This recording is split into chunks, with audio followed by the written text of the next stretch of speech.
The first thing Shota Aizawa noticed was the sound. It was not a normal crash. It was a deep, heavy boom that made the streetlights shake. People looked up. For half a second, the sky was just the sky. Then it tore. A bright line opened above the city like someone had cut the air with a giant blade. White light spilled out. Wind rushed down. Phones came up. People screamed. Aizawa moved before he finished thinking. His scarf snapped out behind him as he jumped from a rooftop to a taller sign frame. His eyes narrowed. His quirk was ready. Unknown threats did not get a warm welcome. 6 shapes fell through the tear. One was a metal man, red and gold, with jets screaming from his feet as he tried to slow the fall. Another was a tall man with a round shield who landed in a crouch like he had done it 1,000 times. A third was huge and green and angry, turning in the air like a living wrecking ball. A fourth was a man with long blonde hair and a hammer, his cape whipping in the wind. 2 more hit the ground in cleaner ways, 1 woman in black, and 1 man with the bow already in his hand. They hit hard. The street cracked. Dust rose. Cars skidded. For a beat, nobody moved. Then the green giant looked at the closest overturned car and growled. The sound was pure threat. Civilians ran harder. Aizawa dropped to street level, scarf whipping forward like a snake. He landed between the strangers and the crowd. His gaze locked on the metal man's faceplate first. He opened his eyes wide. Erase. Nothing happened. The metal suit did not flicker. No strange energy stopped. No sign of a quirk shutting down. The helmet turned toward him, smooth and steady, as if it had expected this. A hero in the street shouted, "Unknown quirk users, stand down!" The man with the shield lifted one hand, palm out. A calm gesture. Not a surrender. More like a request for space. "We're not here to hurt anyone," he said. His voice sounded tired but solid. The blond man stepped forward and looked up at the tier like it had insulted him. He lifted the hammer, and the air around him crackled. Aizawa felt the hairs on his arms rise. "Thor," the blond man said, like it was both a name and a warning. "This realm is wrong," the bowman muttered. "Buddy, maybe save the thunder speech for later."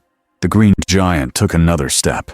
Aizawa's scarf snapped around the giant's wrist, tight. The giant barely noticed. He pulled once. The scarf went taut like a rope tied to a truck. Aizawa did not panic. He had seen strength types. He had fought monsters in human shape. He set his feet and pulled back, ready to redirect, to wrap, to trap.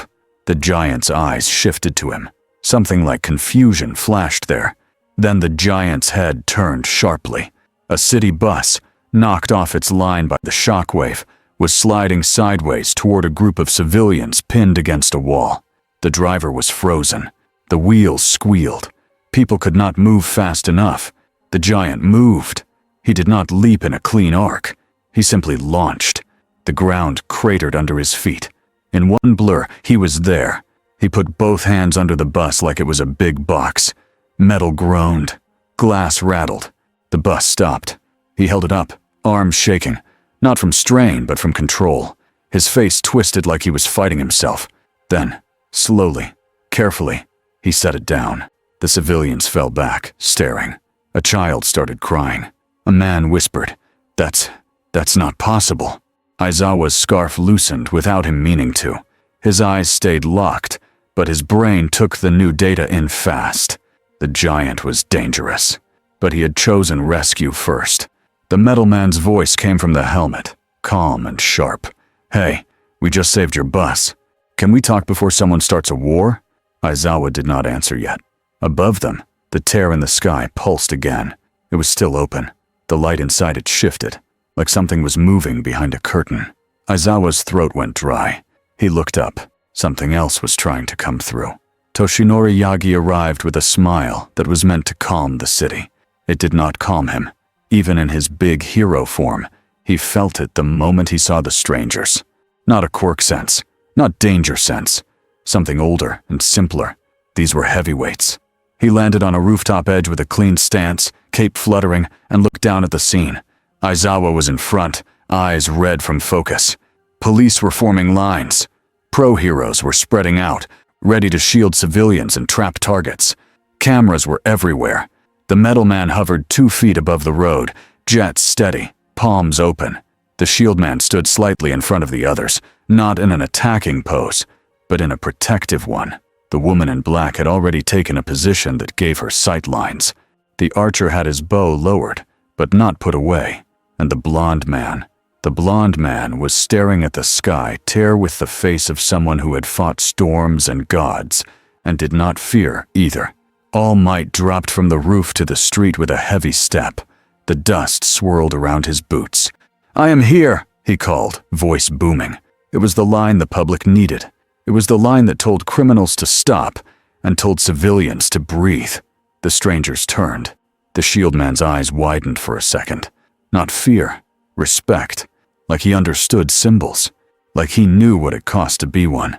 The metal man tilted his head. "Okay," he said. "That's a lot of presence." All Might kept smiling. Inside, he measured the situation fast. No quirk registration, no known villains. But the sky tear was a crisis by itself. "Strangers," All Might called, friendly but firm.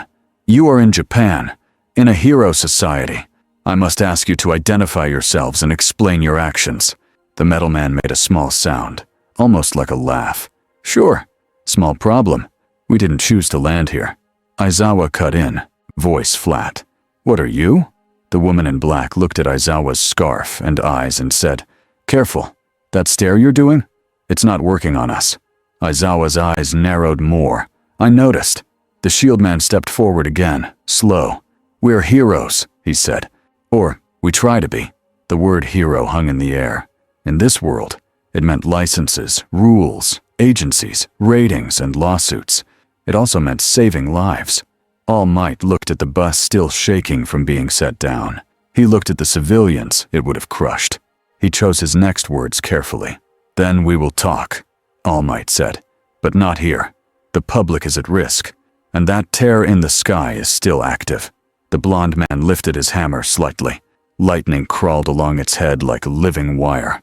"That tear is foul magic," he said. The metal man corrected. "Fast. Or unstable energy and space-time distortion. One of those." The archer muttered. "Please don't start the science versus magic thing right now." All Might glanced at Aizawa. Aizawa gave a small nod. There was only one safe move. Control the scene, remove civilians, relocate the unknowns, and keep everyone alive. Police stepped forward with forms in hand. One officer, shaking but brave, raised a clipboard. "Name," the officer said, voice tight, and quirk. The metal man stared at the clipboard like it had insulted him. "You want me to fill out paperwork right now?" The shield man, very quietly, said, "Tony." Tony's helmet turned to him. "Steve." Steve did not look away. "We're in a different world. Don't make the first thing we do here a fight with a cop." Tony's suit lowered to the ground with a soft hiss. "Fine. Hi, I'm Tony. This is Steve. We're not giving you a quirk because we don't have one." The officer blinked. "No quirk?" Thor snorted. "What is this quirk you speak of?"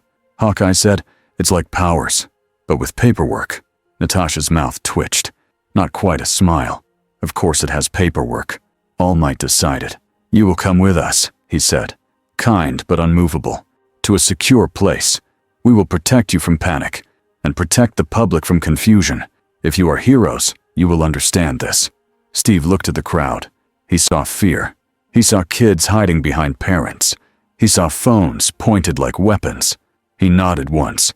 "We understand," he said. Above them, the tear pulsed again. The light inside it shifted, like a heartbeat. All Might felt his smile strain. Whatever had thrown them here was not done. The first time Izuku Midoriya saw them up close, he could not stop his brain from racing. He was not supposed to be in this hallway. The teachers had told the class to stay put, but the building was alive with alarms and rushed voices. People were moving. Something big had happened, and his feet had moved without permission. Now he was pressed behind a corner near a secure training room. He could hear Nezu's calm voice. He could hear Aizawa's flat tone, and he could hear a stranger's sharp, joking voice bouncing off the walls. Izuku peeked. The metal suit stood in the middle of the room like a walking tank. It had scratches already. It looked like it had been through war. A tall blonde man leaned against a wall like he owned it, hammer resting on his shoulder. He looked bored, but not careless. Like a lion acting calm, the green giant sat on the floor, back against reinforced panels, breathing slow. A normal chair would have snapped. His eyes were half-lidded. He looked like he was trying very hard not to explode again. A woman in black stood near the door, watching every angle. An archer leaned on a bench, rolling his shoulder like he had hit the ground too hard. The shield man stood in front of them all. Polite posture, calm face. All Might was there, in smaller form now, sitting with a cup of tea that looked untouched. Nezu sat across, tiny paws folded, eyes bright with curiosity. Izuku's heart pounded. No quirk record, no known hero names. Yet that green giant had stopped a bus. That blonde man had made the air crackle with lightning. That metal suit had flown like a fighter jet. Izuku's mind whispered one word. Impossible. Nezu's voice floated out. So you say you arrived through a tear in the sky? Tony's helmet was off now. His hair was a mess. His eyes were quick, scanning everything. Yes, he said. We did not open it. We were near a portal event back home. Something went wrong. Next thing we know, we're falling into your city. Aizawa stood with arms crossed. Back home where? Steve answered without heat. Another world. There was a short silence.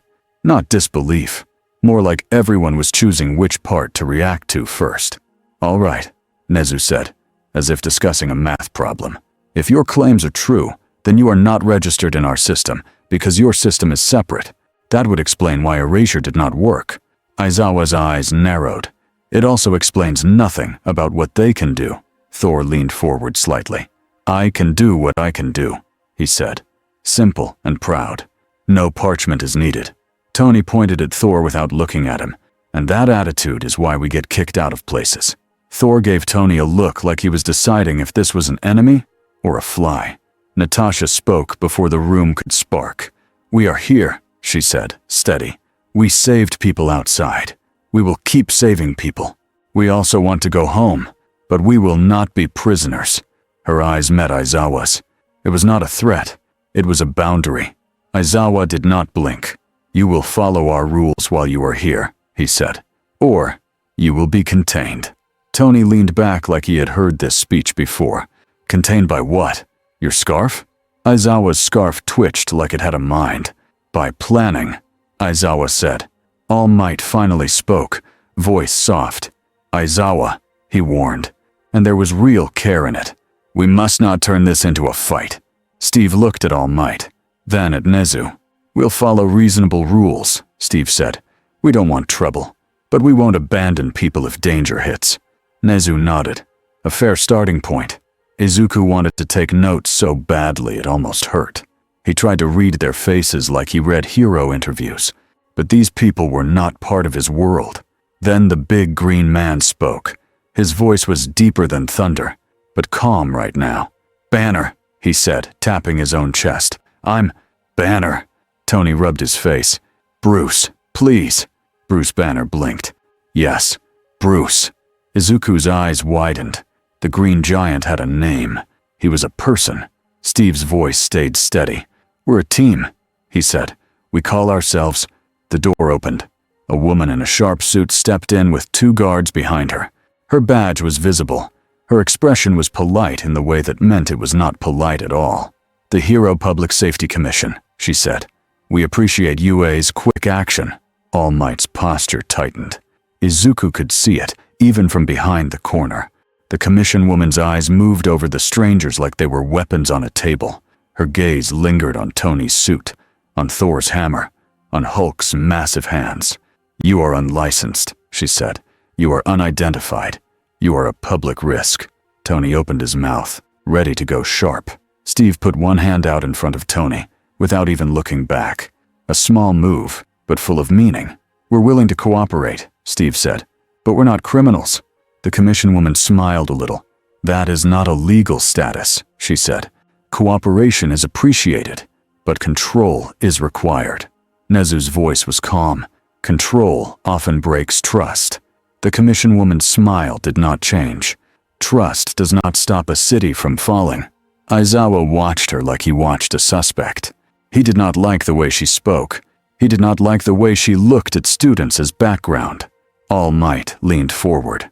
"They saved lives today," he said. "They have earned time for discussion." The commission woman nodded as if agreeing. "Discussion will happen," she said. "On our terms. They will be moved to a secure commission facility for evaluation." Tony laughed once, short and bitter. Evaluation. That's a cute word. Thor stood up. The room's air pressure seemed to shift. His hammer hummed. "No one will take me," Thor said, quiet but dangerous. "Not without permission." The guards stiffened. All Might stood too, faster than his small form should allow. "Thor," he said, and his voice carried the same power as his big form. "Please." Thor looked at All Might. For a heartbeat, something like respect flickered. Then he sat again, but not because he was ordered, because he chose it. Steve took a breath. "We need a base," he said to the room.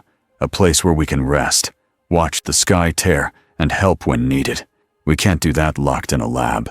Nezu tapped his paw once on the table. "A compromise," he said. "They can remain at UA under supervision, limited movement, no contact with students without staff approval. They will assist only in approved emergencies." The commission woman's eyes narrowed. UA does not have authority over unregistered foreign weapons. Nezu's gaze did not move. UA has authority over the safety of its campus and the students on it, he said. And right now, the sky is tearing open. You need allies more than you need trophies. Tony's eyebrows lifted at that. He looked like he was trying not to like the small animal in front of him. The commission woman paused, long enough that Izuku felt the tension in his teeth. Then she said, "Very well. Temporary status. Special guests. But understand this." She looked at Tony, then Steve, then Thor. "If you break our laws, we will respond, and we will learn how to stop you." Tony gave her a smile that did not reach his eyes. "Good luck," he said. Steve shot Tony a look. Tony sighed. "I mean, we will try to follow your rules." Hawkeye raised his hand like a student. "Do we get visitor badges?" Nobody laughed except Hawkeye. Nezu handed over a stack of forms anyway. Tony stared at them like they were poison. "You have got to be kidding me," Tony said. Banner quietly asked, "Are they required?" Aizawa said, "Yes." Thor stared at the papers. "These are your spells?" Izuku had to cover his mouth to keep from making a sound. All Might, even tired and tense, let out a small breath that was almost a chuckle. Then he coughed into his hand and looked away fast, so nobody would focus on it. Steve noticed. Of course he did. Steve's eyes softened for a moment. "We'll do the paperwork," he said, like it was a battle plan. Later, Tony leaned into Nezu. "If I fill these out, can I request a lab?" Nezu smiled. "You may request many things. Approval is a separate question." Tony's lips pressed into a thin line. "We're going to be friends," he said. Not sure if it was a joke or a warning. Outside, far above the campus, the tear pulsed again. Tony's wrist device beeped. His eyes snapped to it. He stood and walked toward the window, fast. "What is it?" Steve asked. Tony's fingers moved over the screen. "It's repeating," he said. "A pattern." He looked up at the sky, jaw tight. "It's not random," Tony said. "It's signaling." Nezu's ears tilted. "Like a beacon." Tony nodded once. "Like a beacon," he said. "And something out there is listening. Far away, in a place where cameras did not reach. A man listened too. All for One sat in a quiet room, hands folded, breathing slow. He did not need to see the tear himself to feel it. The world had a new scent now, a new thread. "Foreign," he murmured. Kurogiri stood nearby, still as smoke, voice calm. "The news calls them unregistered heroes." All for One's hidden smile deepened. "Heroes," he said. "What a helpful label." He tapped one finger onto the arm of his chair. "Bring me information," he said. "Not conflict. Not yet." Kurogiri bowed his head. "As you wish." All for One's mind moved like a spider across a web, power that did not come from quirk factors. tools that did not obey erasure, a god with a hammer, a monster with skin like a tank. He did not feel fear. He felt opportunity. All things can be owned, he whispered. And somewhere above Japan, the tear in the sky pulsed like a heartbeat. The first wave hit on a bright afternoon, when the city thought it had already survived the strange event. Kaigo Takami, Hawks, was on patrol when his earpiece crackled. "Air anomaly forming over Musutafu," came the urgent voice. "Same signature as the earlier tear." Hawks looked up. He saw it right away. The sky opened like a wound that refused to heal. He did not wait for orders. He launched upward, feathers spreading like a living cloak. His eyes narrowed, scanning for civilians first, threats second. That was how you survived in a world where villains loved crowds. Below, traffic slowed as drivers pointed. People stepped out with phones. Hawks cursed under his breath. "Go inside," he muttered, though nobody could hear him. The tear flared, and things fell out. Not people this time. Metal shapes, like hard insects and sharp birds mixed together. Drones, machines, some small, some the size of cars. Their lights were cold blue. Their movement was wrong, like they were not fully used to gravity. They did not scream. They did not shout. They just attacked. A beam lanced down and cut a street sign in half. Another beam hit a car hood and melted it like wax. Civilians screamed and ran. Some tripped. Some froze. Hawks dived, feathers shooting out like darts. They hit a drone's joints and snapped inside like nails. The drone jerked, fell, and smashed into the street. Not enough, Hawks breathed. The drone spread fast, like they had been programmed to do one thing, cause panic and damage. Then a bolt of lightning ripped across the sky. Hawks flinched, but it was not aimed at him. It was aimed at the largest drone, the one opening its underside like a mouth to drop something heavy. Thor hit it mid-air. From Hawks's view, it was like watching a storm take human shape. Thor's hammer smashed into metal, and the drone exploded into twisted parts. Thor did not fall. He rode the air like it belonged to him. "By Odin!" Thor shouted, voice carrying over the city. "You will not harm these people." Hawks had fought strong quirks. He had seen Endeavor's flames and All Might's speed. This was different. This was not a technique. This was nature under command. More drones came. Iron Man, Tony, shot up from below like a rocket, red and gold armor flashing. He didn't just fire wildly. He scanned, mapped, and picked targets like he was playing a game where every civilian was a fragile piece. "Okay," Tony said over an open channel Nezu had forced them to use. "These are not from your world. They're not from mine either." "Great. Love that for us." A drone fired at a building's top floors. Tony shot a small missile, but not at the drone's body. At its weapon arm. The arm blew off. The beam died. "Civilians first." Steve's voice came through, low and steady. Steve was down on the street, shield up, leading people away from a collapsing storefront. He was not the strongest one here. He did not need to be. He was the one who kept the line from breaking. "Move!" Steve shouted. "This way! Keep going! Don't stop!"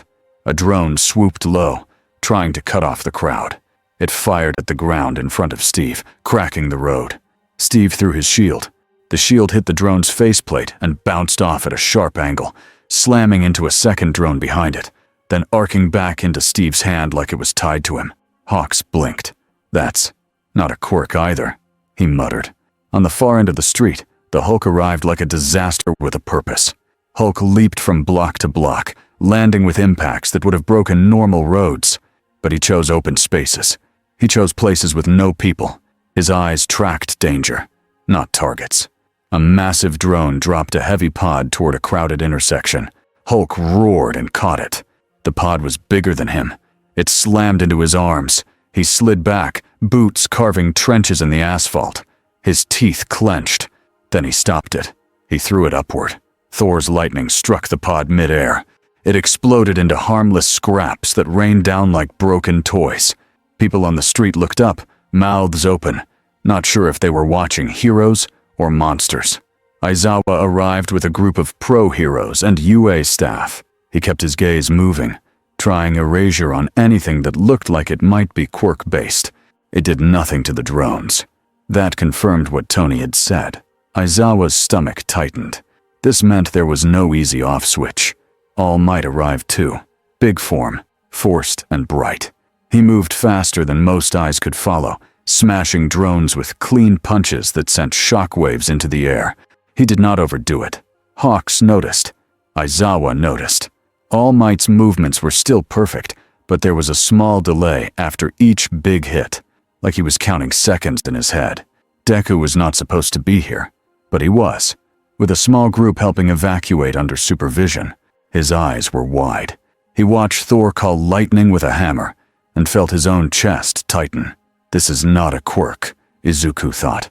This is something else. A drone spun toward a group of kids trapped behind a fallen sign. Izuku moved without thinking. He used one for all in his legs, a controlled burst, just enough to cross the distance. He grabbed the sign edge and heaved. The sign shifted. The kids ran. The drone fired. A shield appeared in front of them. Steve took the beam on his shield. The energy rippled along the metal, bright and loud. Steve's arms shook, his boots slid, but he held. Then Natasha was there, moving like a shadow. She didn't try to punch the drone. She jumped up, grabbed its frame, and planted a small device under its panel. She kicked off and rolled away. The device pulsed once. The drone froze, jerked, and dropped from the air like its brain had been cut. Natasha looked at Izuku for half a second. Her eyes were sharp, but not unkind. "Good move," she said. Then she was gone again.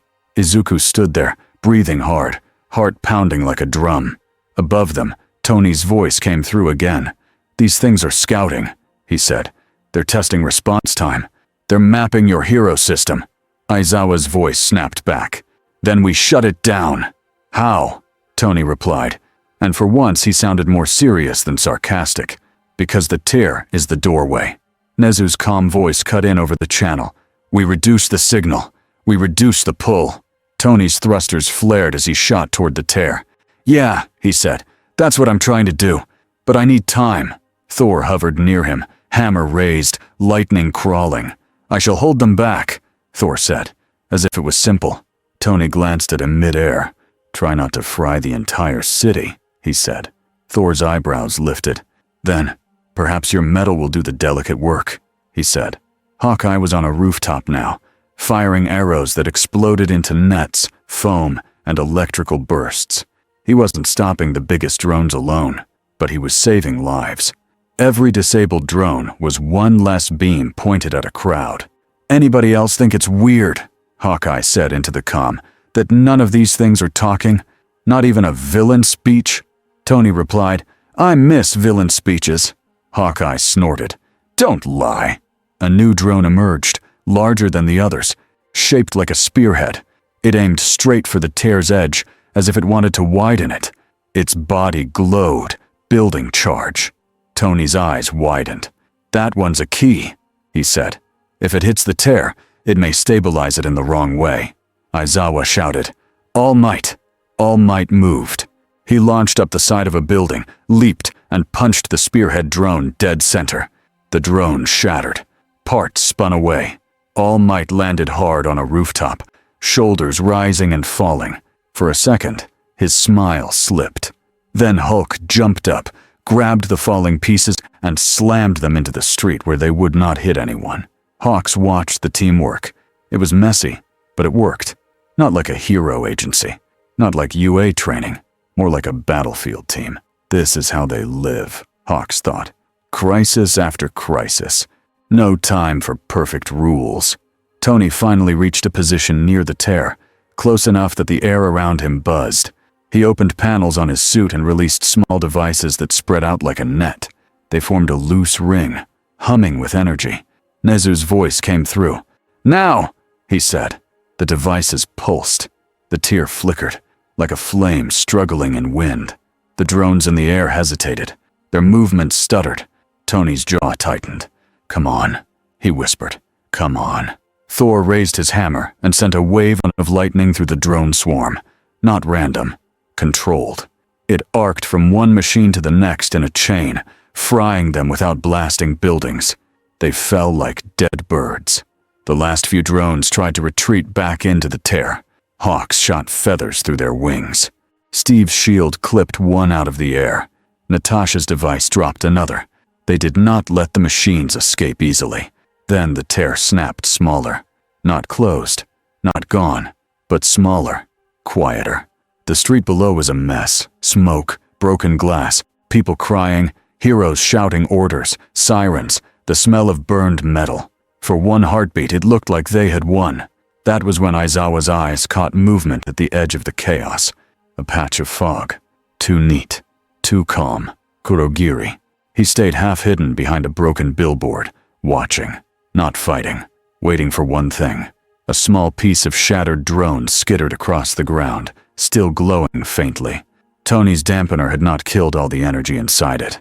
Kurogiri's misty hand extended. Aizawa reacted instantly, scarf snapping toward the fog. But the fog warped. A black portal opened like a mouth. The glowing piece disappeared into it. Kurogiri vanished with it. Aizawa's scarf hit empty air. His eyes widened just a little.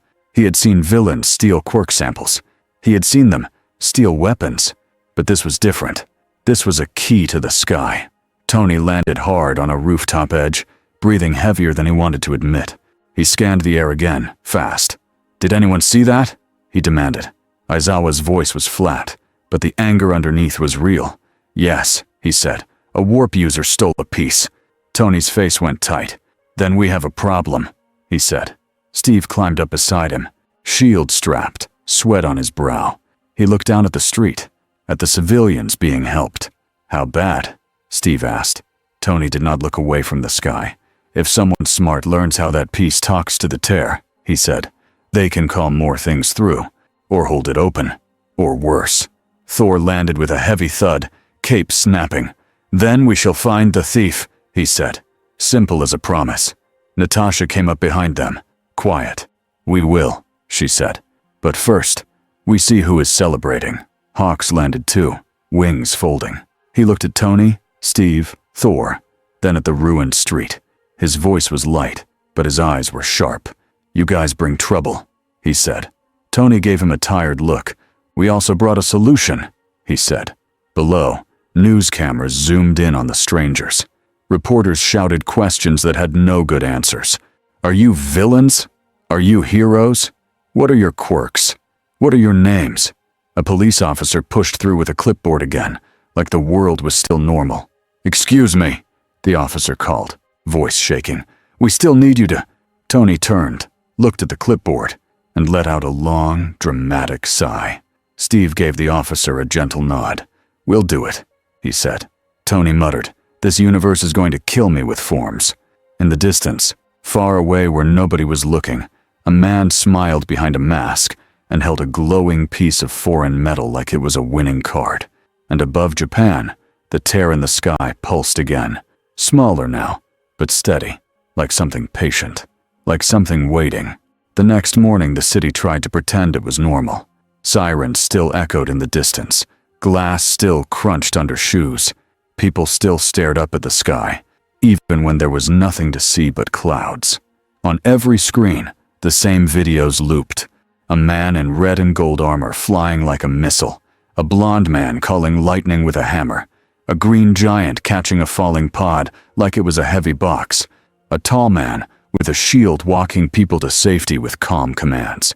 A woman in black dropping machines with clean, quiet moves. An archer on a rooftop firing arrows that did not look like arrows at all. The news anchors used the same words again and again. Unregistered. Unknown. Quirkless. Foreign. Hawks watched the feeds while standing on a tower roof, wind pushing at his jacket. He had already filed his report. 3 times. The commission asked for every detail. How many drones? What they did. What the strangers did. How fast. How strong. Hawks did not mind writing reports. He minded the tone. The commission did not ask, did they save lives? The commission asked, can we control them? He flicked a feather between his fingers, watching it hover in place. His phone buzzed again. Another meeting request. Of course. He launched into the air, wings opening wide, and headed toward the commission building. Below him, the city looked small and fragile. Above him, the The sky looked fine, but it was not fine. Everyone knew it. At UA, the stranger in the red and gold suit sat on a bench with a stack of forms in his lap. Tony Stark stared at the paper like it had personally betrayed him. Hero name application. He read out loud, flat. Preferred costume description. Approved public conduct agreement. He flipped the page with 2 fingers. Emergency response liability waiver. He looked up at the small principal on the desk. Nezu, buddy, pal, please tell me this is a prank. Nezu's smile was polite. It is not a prank. It is our society. Tony dropped his head back. Your society is allergic to common sense. Aizawa leaned against the wall, arms crossed, eyes half-lidded. Your society flies metal suits through cities. Tony pointed at him without looking. Touché. Steve Rogers stood near the window, hands behind his back, watching the sky. He had done it all night too. Every time the wind changed, he checked again, like the tear might open wider if he blinked. Natasha sat at a table, cleaning a small gadget with slow, careful hands. Clint had fallen asleep sitting up, Bo leaning against his shoulder. Banner was in the corner with a laptop, reading everything he could about quirk factors, hero licenses, and Nomu. Thor stood with his arms folded, looking like the room itself had insulted him by being too small. A knock came at the door. All Might entered in his smaller form, wearing a suit. He looked tired, but he held his posture like it was part of his skin. Behind him came a woman in a sharp suit and 2 guards. Tony sighed. Here we go. The woman did not waste time. I am representing the Hero Public Safety Commission, she said. This situation has moved beyond school jurisdiction. Nezu's smile did not change. UA is responsible for the safety of its campus, he replied. And at this moment, these guests are safer here than anywhere else. The commission woman's eyes moved over the Avengers again, like she was counting weapons. They are not guests, she said. They are unknown variables. They have displayed power that can destabilize our society. Steve spoke calmly. We didn't ask to be here. That is irrelevant, she answered. Our laws still apply. Tony tapped the stack of papers.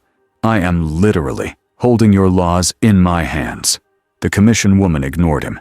We will relocate them to a secure evaluation facility. There will be tests, interviews, restrictions. Thor's jaw tightened. The air in the room felt heavier. All Might lifted a hand, very small, but it stopped the room from tipping into a fight. We will not treat heroes like criminals, he said. His voice was gentle. His eyes were not. The commission woman looked at him, and for a moment, even she hesitated. All Might's presence was still All Might's presence, no matter what form he wore. We appreciate your feelings, she said, and the word felt cold. But our job is to protect the public. Nezu leaned forward. Protection without trust becomes fear, he said. And fear keeps people in line, the commission woman replied, almost without thinking. Aizawa's eyes sharpened. Natasha's gaze lifted. Steve's posture stiffened. The commission woman realized what she had revealed. Her smile returned quickly. I did not mean. You did, Aizawa said, flat. Tony leaned back. Lady, I have met people like you in my world too. They always say it's for safety.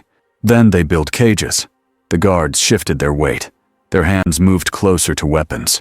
Steve stepped in, smooth and careful. We can cooperate, he said. We can share information about what we saw, but we will not be moved like cargo. The commission woman's eyes narrowed. Refusal will be treated as a threat. Thor took 1 step forward. It was not loud. It did not need to be. Threaten me again, he said quietly, and you will learn what a storm is. All Might moved between them, fast. Enough, he said. He kept his voice controlled, but the room felt the warning inside it. This is not the way. Nezu tapped the desk once. Here is my offer, he said. They remain at UA under supervision. Limited movement. Only emergency response, approved by our staff. The commission may observe, but not imprison.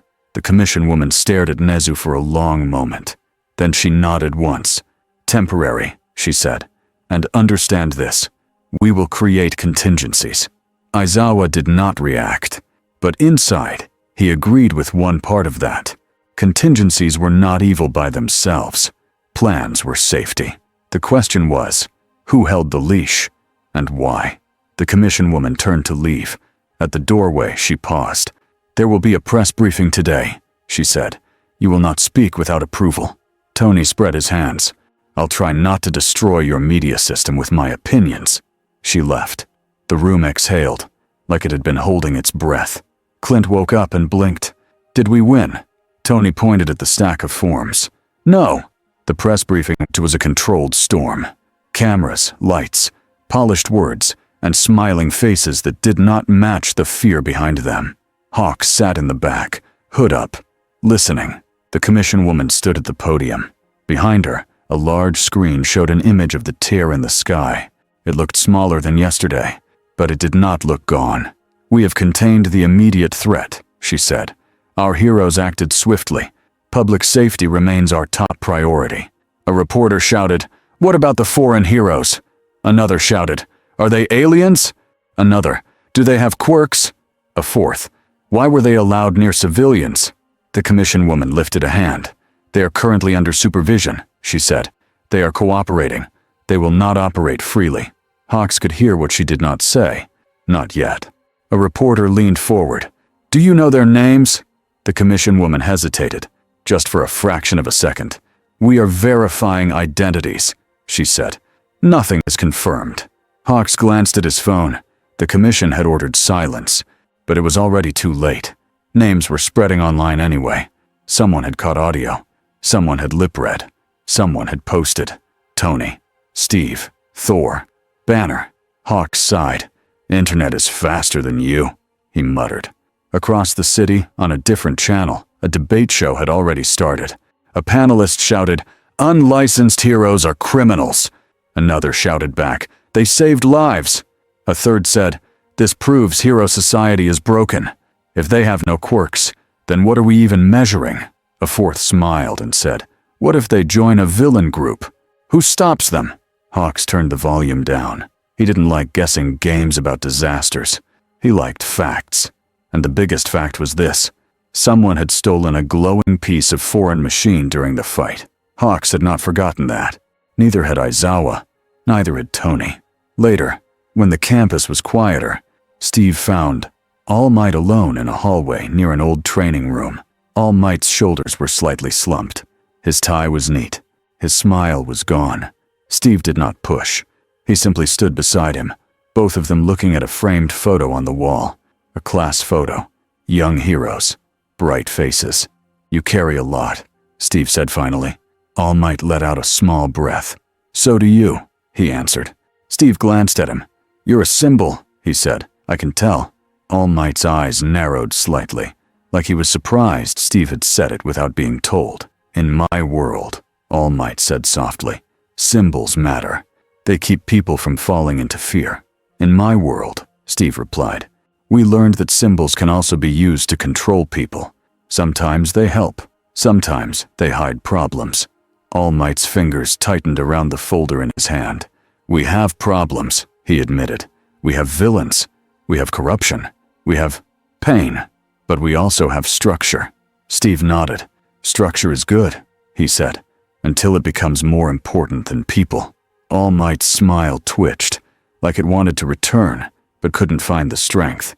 "You speak like someone who has watched rules fail," he said. Steve's face tightened. "I have," he admitted.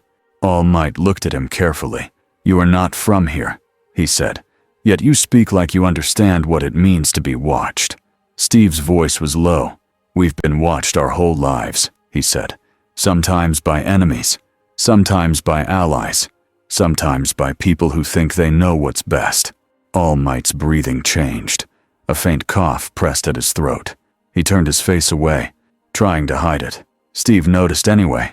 Of course he did. "You're hurt," Steve said quietly. All Might's smile flashed. Automatic. "Just tired," he lied. Steve did not call it out. He didn't need to. He simply said, "You don't have to carry it alone." All Might's eyes softened, and for a moment, the symbol cracked enough to show the person underneath. "I have students," he said. "I have a duty." Steve nodded. "So do I," he said. All Might looked down the hall, toward where the students were kept away from the strangers for now. They want to know who you are, he said. They saw you fight. They saw you save people. They saw power that doesn't fit our world. Steve gave a small smile. In our world, he said, power never fits. People just get used to it. All Might turned to him. What do you call your team? He asked. Steve paused. He remembered the moment earlier, when he had almost said it in that first meeting. He remembered the world hearing it and twisting it. But All Might wasn't the world. All Might was a man who carried hope like a weight. We're called the Avengers, Steve said. All Might repeated the word, tasting it. Avengers, he said. You avenge what is lost. Steve shook his head. Not just that, he said.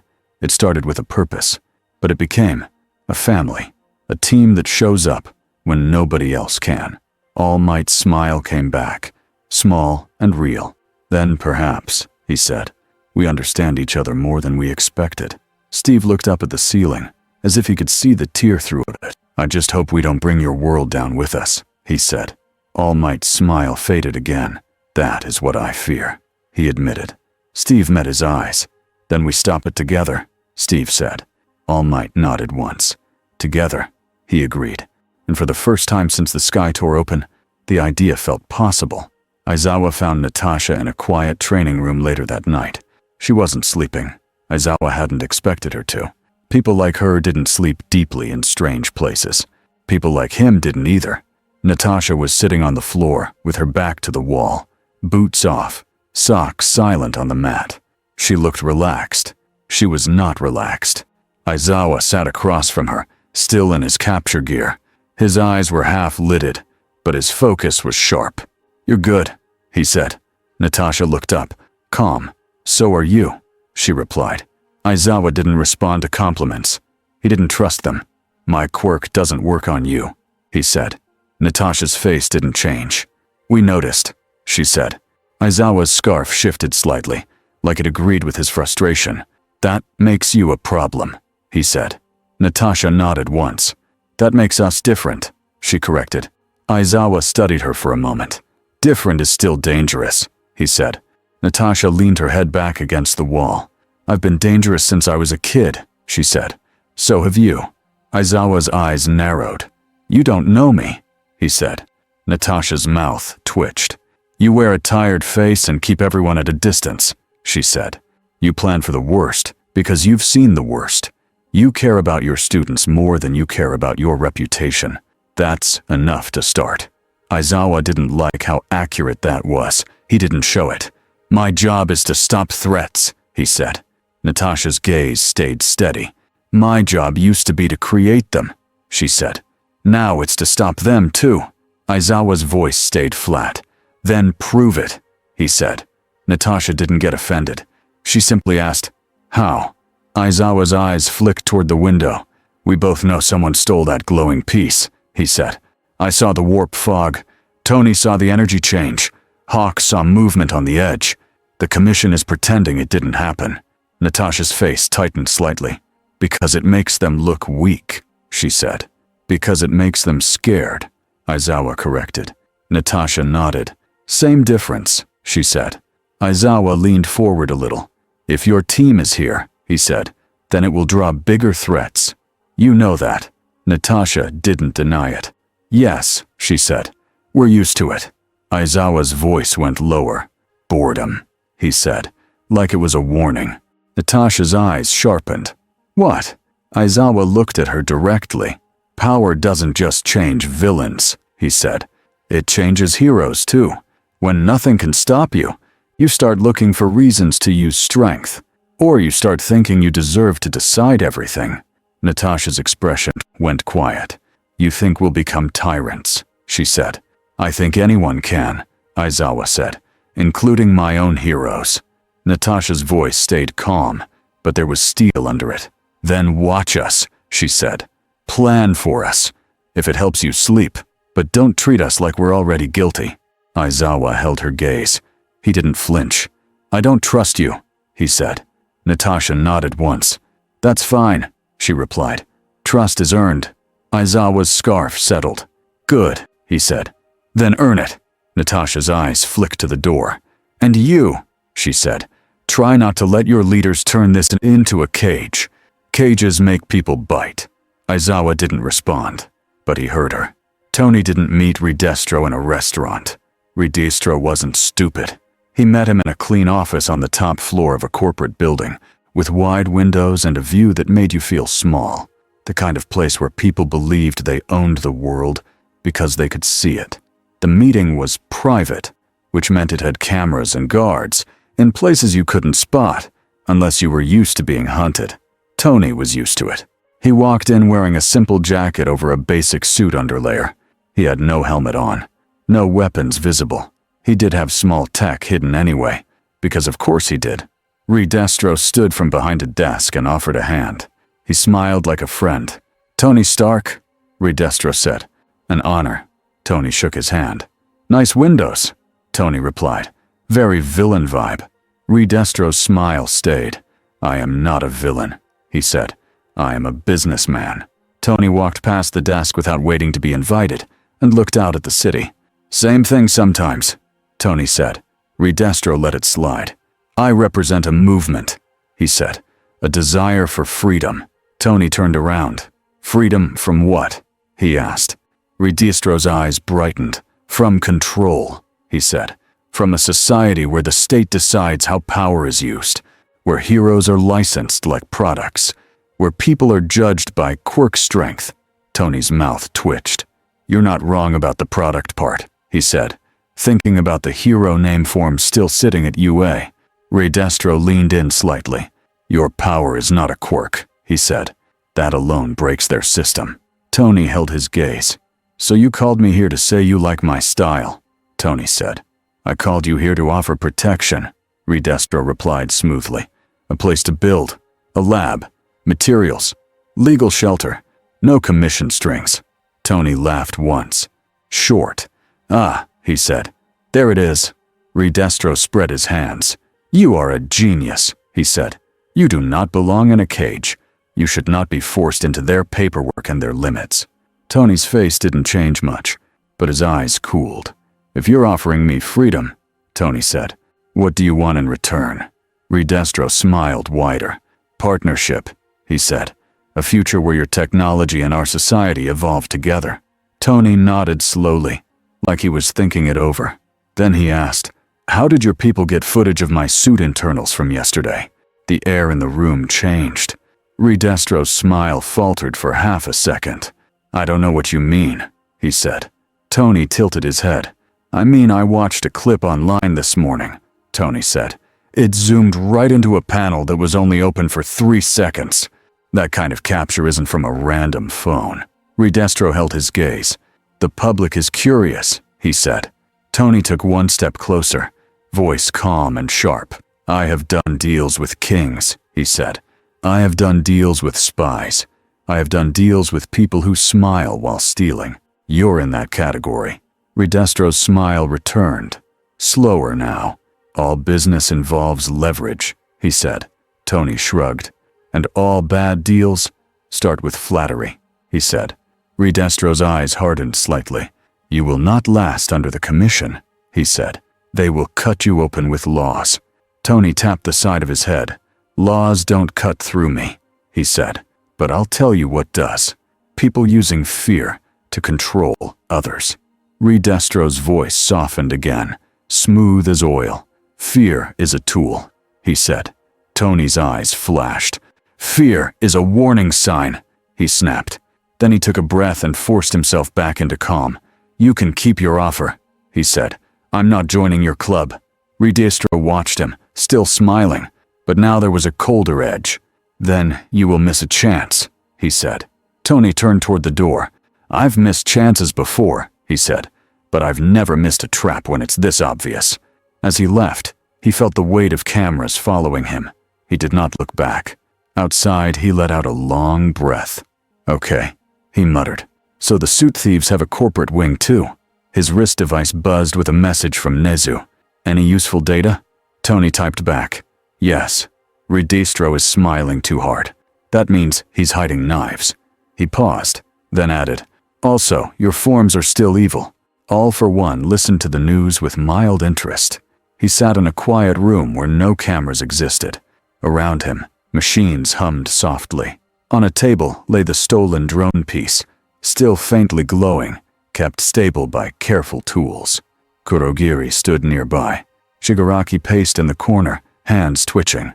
He wanted to fight. He wanted to crush something. The delay made him itch. All for One did not rush. Their power, he said softly, does not come from quirk factors. Shigaraki stopped pacing. So? He snapped. All for One's voice stayed gentle. So it cannot be erased, he said. It cannot be stolen the normal way. That makes it rare. Shigaraki's mouth twisted. Then we can't take it, he said, frustrated. All for One chuckled quietly. We can take anything, he said. We simply must learn the method. He looked at the glowing piece. This is a key, he said. A language our world does not speak. Kurogiri tilted his head. The scientist believes the energy interacts with quirk biology, he said. All for One's smile deepened. Of course it does, he said. All systems touch if you press the right points. Shigaraki's eyes narrowed. I want to kill them, he said. That shield guy, that metal guy. They act like they belong here. All for One lifted one finger. Shigaraki froze, not because he was controlled, but because he knew what that finger meant. Patience. Not yet, All for One said. They are useful. Shigaraki's hands clenched. Useful for what? He demanded. All for One leaned back. For breaking the symbol of peace, he said calmly. For shaking the hero system. For drawing attention. For creating fear. Shigaraki's eyes brightened at the word fear. He liked fear. All might is already strained. All for One continued, voice smooth. The commission will tighten its grip. The public will argue. Heroes will split. Shigaraki's grin widened. Good, he breathed. All for One looked at him. And you, he said, will become the spear. Shigaraki's grin twitched. Now? He asked. All for One shook his head. Soon, he said. First, we learn the key. He tapped the table once. Prepare a lab, he ordered, and prepare bait. Kurogiri bowed. As you wish. Shigaraki's nails scratched his neck, eager. All for One's smile stayed calm. The world had opened a door. He would decide what came through. Izuku Midoriya found Steve near the training field fence 2 days later. He had been told again and again not to bother the special guests. He had been warned about rules and safety, and do not get starstruck. Izuku failed at least 2 of those. Steve was alone, watching students run drills from a distance. His arms were folded. His face was serious, but not angry. He looked like he was thinking about 10 things at once. Izuku stood a few steps away, heart hammering. Then he forced himself to speak. Izuku said. Excuse me. Steve turned. His eyes were calm and direct. Hey, he said. Izuku swallowed. I'm Midoriya, he said quickly. Izuku Midoriya. Steve nodded. Steve? He replied. Simple. Izuku's brain screamed. He just said his first name like it's normal. Izuku tried to stay focused. I wanted to say, thank you, he said. For yesterday. For the drones. Steve's mouth softened slightly. You helped too, he said. I saw you move that sign. Izuku's cheeks warmed. Yes, he said. I did. He hesitated. Then the big question spilled out. How are you allowed to do hero work without a license? He asked. Steve blinked once. He didn't look offended. He looked like he had expected it. In my world, Steve said, we have laws too. We also have times when laws don't keep up with threats. Izuku frowned. But here, he said carefully, the license system is supposed to keep people safe. If everyone acted on their own, it would be chaos. Steve nodded. That makes sense, he said. But let me ask you something. Izuku straightened. Yes, he said. If a building is on fire, Steve said, and the fire department is delayed, and you're standing right there, and people are inside, what do you do? Izuku didn't hesitate. You save them, he said. Steve nodded. Right, he said. Now imagine the fire department shows up later and says you broke a rule by entering. Does that change the fact that people needed help? Izuku opened his mouth, then paused. Steve's voice stayed gentle. "Rules matter," he said. "But if rules become more important than people, something is wrong." Izuku's eyes dropped to the ground. He thought about heroes who chased fame. He thought about villains made by neglect. He thought about how all might carried everything. He looked back up. "So, you think our system is wrong?" he asked, worried. Steve shook his head. "I think your system has good parts," he said. "I also think your system can be used by the wrong people." Izuku swallowed. "Like, the Commission?" he asked, and immediately regretted saying it out loud. Steve didn't react like it was forbidden. He simply said, "In any world, there are people who want control. Sometimes they want it for good reasons. Sometimes they don't. The hard part is telling the difference." Izuku nodded slowly. "That's scary," he admitted. Steve's face softened. "It is," he said, "but that's why you train. Not just to punch, to choose." Izuku's chest tightened with emotion. "All Might says that too," he said. Steve's eyes flicked toward the main building. "He's a good man," Steve said quietly. Izuku blurted, "Are you really a team?" and then flushed. Sorry." Steve smiled a little. "We are," he said. Izuku's eyes widened. "What do you call yourselves?" he asked, voice low, like it was a secret. Steve hesitated for a moment. Then he said it anyway. "The Avengers," he said. Izuku repeated it, stunned. "Avengers," he whispered. Steve nodded. "We show up when the world can't handle the problem alone," he said. Izuku's hands tightened into fists, not from anger, but from hope. "Then, please," he said, voice shaking a little, "help us stop whoever is behind the tear." Steve's gaze went hard, serious again. "That's the plan," he said. Behind them, the wind shifted. Izuku looked up, suddenly nervous. The sky was clear, but it didn't feel safe. That night, Tony got the proof he had been waiting for. He was in a lab space UA had hurriedly secured for him. It wasn't perfect. The tools were not his. The rules were annoying, but he had Nezu's help, and that mattered. He also had one more thing. Mei Hatsum. She had barged in earlier like a cannonball in human form, eyes shining, babbling about foreign tech and baby upgrades, and "please let me touch it." Tony had almost thrown her out. Then she had looked at a part of his suit and said something so smart, so fast, that he had paused mid-sentence. Now she was leaning over a workbench, holding a small sensor array with careful fingers for someone who usually treated explosions like confetti. "It's a weak trail," Mei said, squinting. "But it's there." Tony watched the screen. "Say it again," he said. Mei pointed at the signal pattern. "Your dampeners made the tear smaller," she said. "But the stolen piece still has the same pulse. It's like a tiny lighthouse." Tony's jaw tightened. "A tiny lighthouse that leads villains to a door in the sky," he muttered.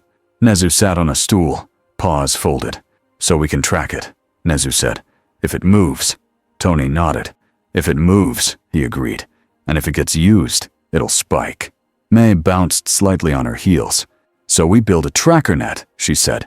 "A city-wide baby, a big baby." Tony stared at her. "Please stop calling it a baby," he said. Mei grinned. "No," she replied. Nezu smiled. "We can place limited sensors," he said. Quietly, Tony's eyes narrowed. "Not through the Commission," he said. Nezu's smile stayed. "Of course not," he replied. Tony tapped the screen. "If this works," he said, "we get a location. And if we get a location," Nezu said, "we act before the next wave." Tony's voice went low. "Because next time," he said, "it might not be drones." He remembered the way the tear pulsed, like it was calling something bigger. He hated being right. The screen beeped. Mei froze. Tony leaned in. A spike. A sharp, sudden pulse. Nezu's eyes sharpened. "It moved," he said. Tony's fingers flew over the controls. "No," he said, voice tight. "It didn't just move."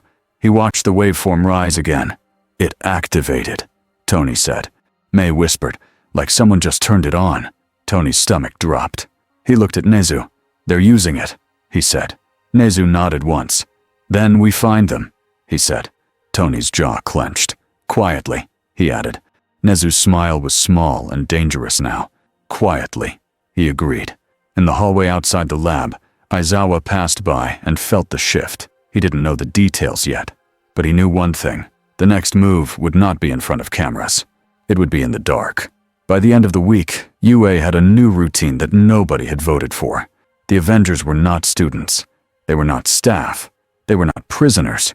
They were a storm parked on campus, watched by nervous adults and curious students. Steve adjusted to it the easiest. He woke early. He ran. He offered to help with drills. He kept his voice calm, even when people treated him like a walking lawsuit. Natasha blended into the shadows of the school, like she had always been there. Half the time, nobody knew where she was. Aizawa didn't like that. He respected it. Clint wandered into rescue practice like he belonged. He cracked jokes with teachers. He taught students how to aim at moving targets without panic. He also made friends with the campus security guards within 2 days. Banner read constantly. He asked careful questions.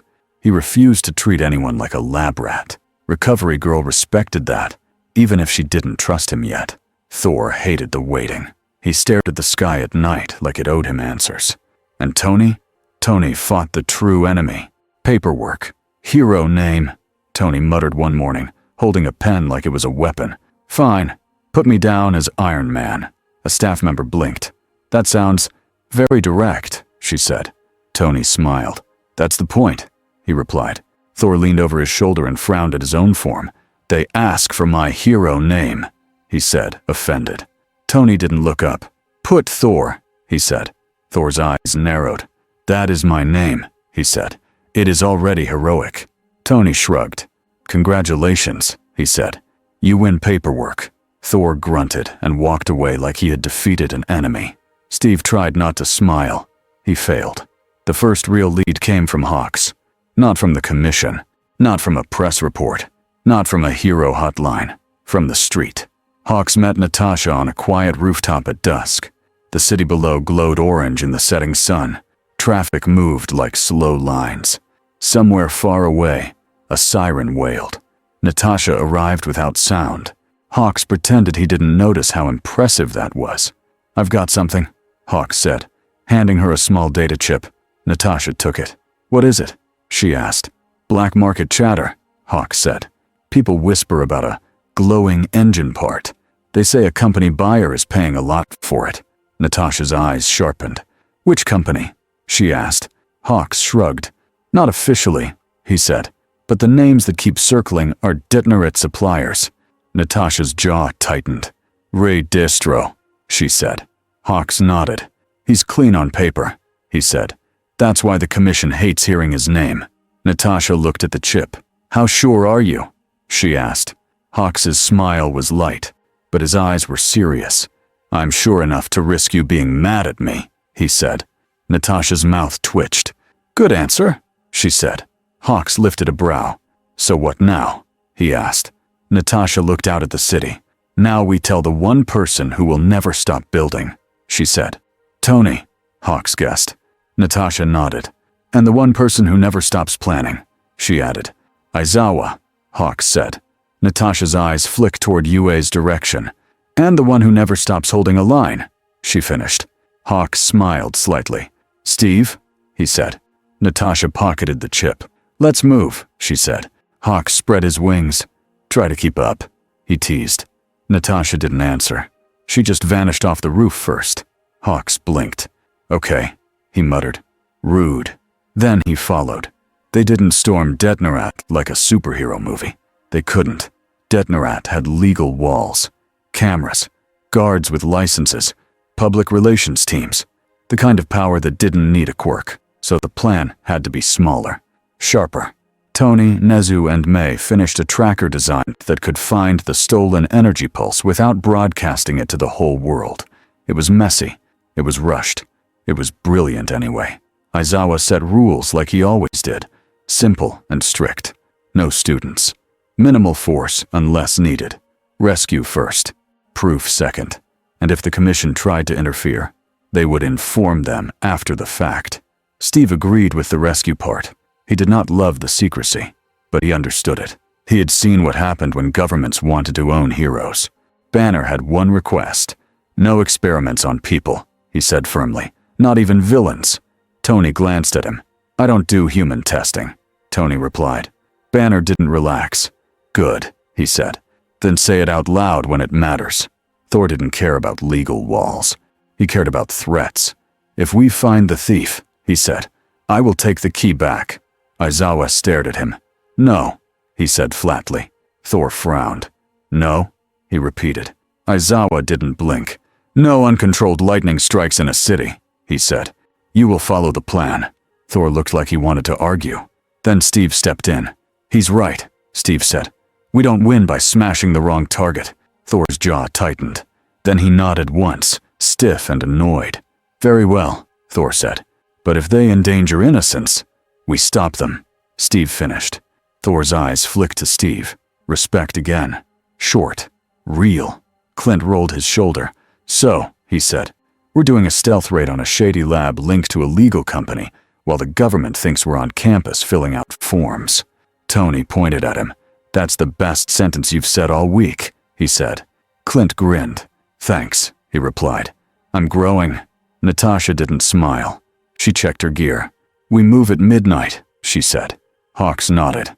I'll guide, he said. I know the patrol routes. Aizawa's eyes narrowed. If this is a trap, he said, we pull out. Tony snorted. If it's a trap, he said, it's because villains like traps. That doesn't mean we let them keep the key. Nezu's smile was small. Then we do what heroes do best, he said. Steve looked at the door. We go, he said simply. The lab wasn't under a big sign that said evil happens here. It was under a warehouse, under a factory, under layers of private property. Hawks circled it above as a dark shape against the night sky. Feathers spread, eyes scanning. He gave short directions into the comm. 2 guards at the front gate, he whispered. Camera on the left. Sensor line on the roof. Moving patrol every 3 minutes. Natasha moved along the roof edge like a shadow. Aizawa followed, silent. Scarf wrapped close to reduce sound. They were the first in, because they had to be. Tony waited 2 rooftops away with Steve and Clint. His suit was in a quieter mode, less bright, less loud. It still looked like a glowing target in the dark. I hate stealth, Tony muttered. Steve glanced at him. Then stop glowing, Steve replied. Tony sighed. If I stop glowing, I'd die, he said. Clint leaned toward Steve. He's like a flashlight with feelings, he whispered. Tony heard him anyway. I hate you, Tony said. Clint grinned. Love you too, he replied. Banner stayed further back with Thor, ready to move if things went loud. Thor stood with his hammer, eyes fixed on the warehouse like it was a battlefield gate. Banner's hands were in his pockets, shoulders tense. Remember, Banner murmured, mostly to himself. Control. Thor glanced at him. You carry a beast, Thor said, not mocking, almost respectful. That is a hard chain. Banner swallowed. Yeah, he said. Inside, Natasha dropped through a roof access panel and landed in a narrow hallway. Dim lights. Concrete walls. The hum of machines below. She held up 2 fingers. 2 cameras. Aizawa nodded. His scarf flicked, wrapping one camera and yanking it down with a quiet snap. Natasha did the other with a small device that made it blink and die. They moved forward. Hawks's voice whispered in Natasha's ear. Stairs ahead, he said. Basement level. Natasha stopped near a door. She pressed her ear to it. Voices on the other side. Low. Nervous. The pulse spiked again, someone said. Then the buyer will pay more, another replied. Natasha's eyes narrowed. Aizawa mouthed, now. Natasha opened the door fast and slipped in. Aizawa followed like a shadow. 2 guards looked up, shocked. Natasha took one down with a clean strike to the throat area that stole breath, not life. Aizawa wrapped the other with his scarf and pinned him to the floor. The guard gasped. Who are... Aizawa stared him down. Sleep, he said. The guard tried to reach for an alarm. Natasha stepped on his wrist gently, but firmly. No, she said. They moved past them. The deeper level opened into a large room full of equipment. Bright screens. Tanks. Metal arms. Boxes labeled with corporate codes. And in the center, a table. On it lay the glowing foreign piece, connected to cables. Tony's voice crackled in their ears, tight. "I'm reading it," Tony whispered. "That's it. That's the key." Natasha felt her muscles tighten. "We take it," she whispered back. Aizawa's eyes flicked around. "Too clean," he murmured. Then a siren blared. Not the loud kind. A silent alarm. Red lights snapped on. Hawks's voice hit the comm, urgent. "Patrol changed," he hissed. "They saw something on roof cams. Move!" Natasha grabbed the key. The moment her fingers touched it, the cable sparked and the whole room pulsed with light. Tony's voice rose. "Don't!" he started. Too late. The key activated. Above, far away, the tear in the sky answered. Not fully open, but awake. Tony felt it through his sensors like a scream. "Everybody out," Tony ordered. "Now!" A door on the far side of the lab slammed open. Men rushed in. Not normal guards. Quirk users. They wore masks and carried weapons. Behind them came something bigger. A shape stepped into the red light. A Nomu. Not like the old ones the pros described in stories. This one looked newer, cleaner. Its skin was stitched, but the stitching glowed faint blue in lines, like the foreign energy was threaded through it. Its eyes were empty. Its mouth opened, and a low mechanical hiss filled the room as vents on its shoulders opened. A pale mist began to spill out. Natasha's eyes widened. "Gas!" she snapped. Aizawa's scarf lashed out, grabbing the nearest valve. He yanked, trying to rip it off. The Nomu didn't even flinch. It moved. Fast. Aizawa barely dodged as it slammed a fist into the wall where his head had been. Concrete exploded. Natasha dragged the key under her arm and sprinted toward the exit. "Tony!" she hissed. "We need containment. Now!" Tony's suit roared to life outside. He blasted through a sidewall, metal and dust flying. He came in low, repulsors aimed at the Nomu's vents. "Hey!" he shouted. "Ugly! Close your mouth!" The Nomu turned its head toward him. It didn't roar. It smiled. Then it slammed both hands into the floor. A wave of force ran through the concrete like a shock pulse. Tony's suit warned him. EM interference. His HUD flickered.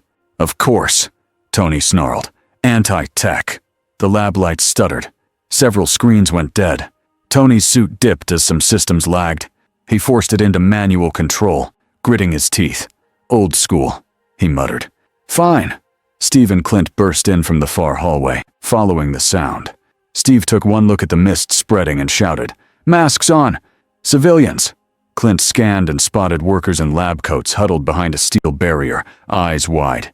"We've got people," Clint said. Steve charged toward them, shield up, blocking stray fire from the masked guards. "Stay low," he shouted to the workers. "Stay behind me." Natasha reached the workers too, crouching. "Follow him," she ordered. "Don't breathe deep." One worker stammered, We didn't." Natasha cut him off. "Save the speech," she said. "Move." Aizawa sprinted toward the Nomu, eyes wide, erasure ready, even though he knew it might not work. He tried anyway. It was instinct. Nothing changed. The Nomu's glow didn't dim. Its speed didn't drop. Aizawa's stomach tightened. "It's not quirk-based," he hissed. Tony dodged another slam and fired a short burst into the Nomu's shoulder vents, trying to seal them with melted metal. The Nomu ripped the heated plate off like it was tape. Tony swore. Above, Hawks dove through a broken ceiling panel, feathers exploding outward like a shield curtain. He sliced the mist cloud apart with forceful air movement, pushing it away from the workers. "Everyone out!"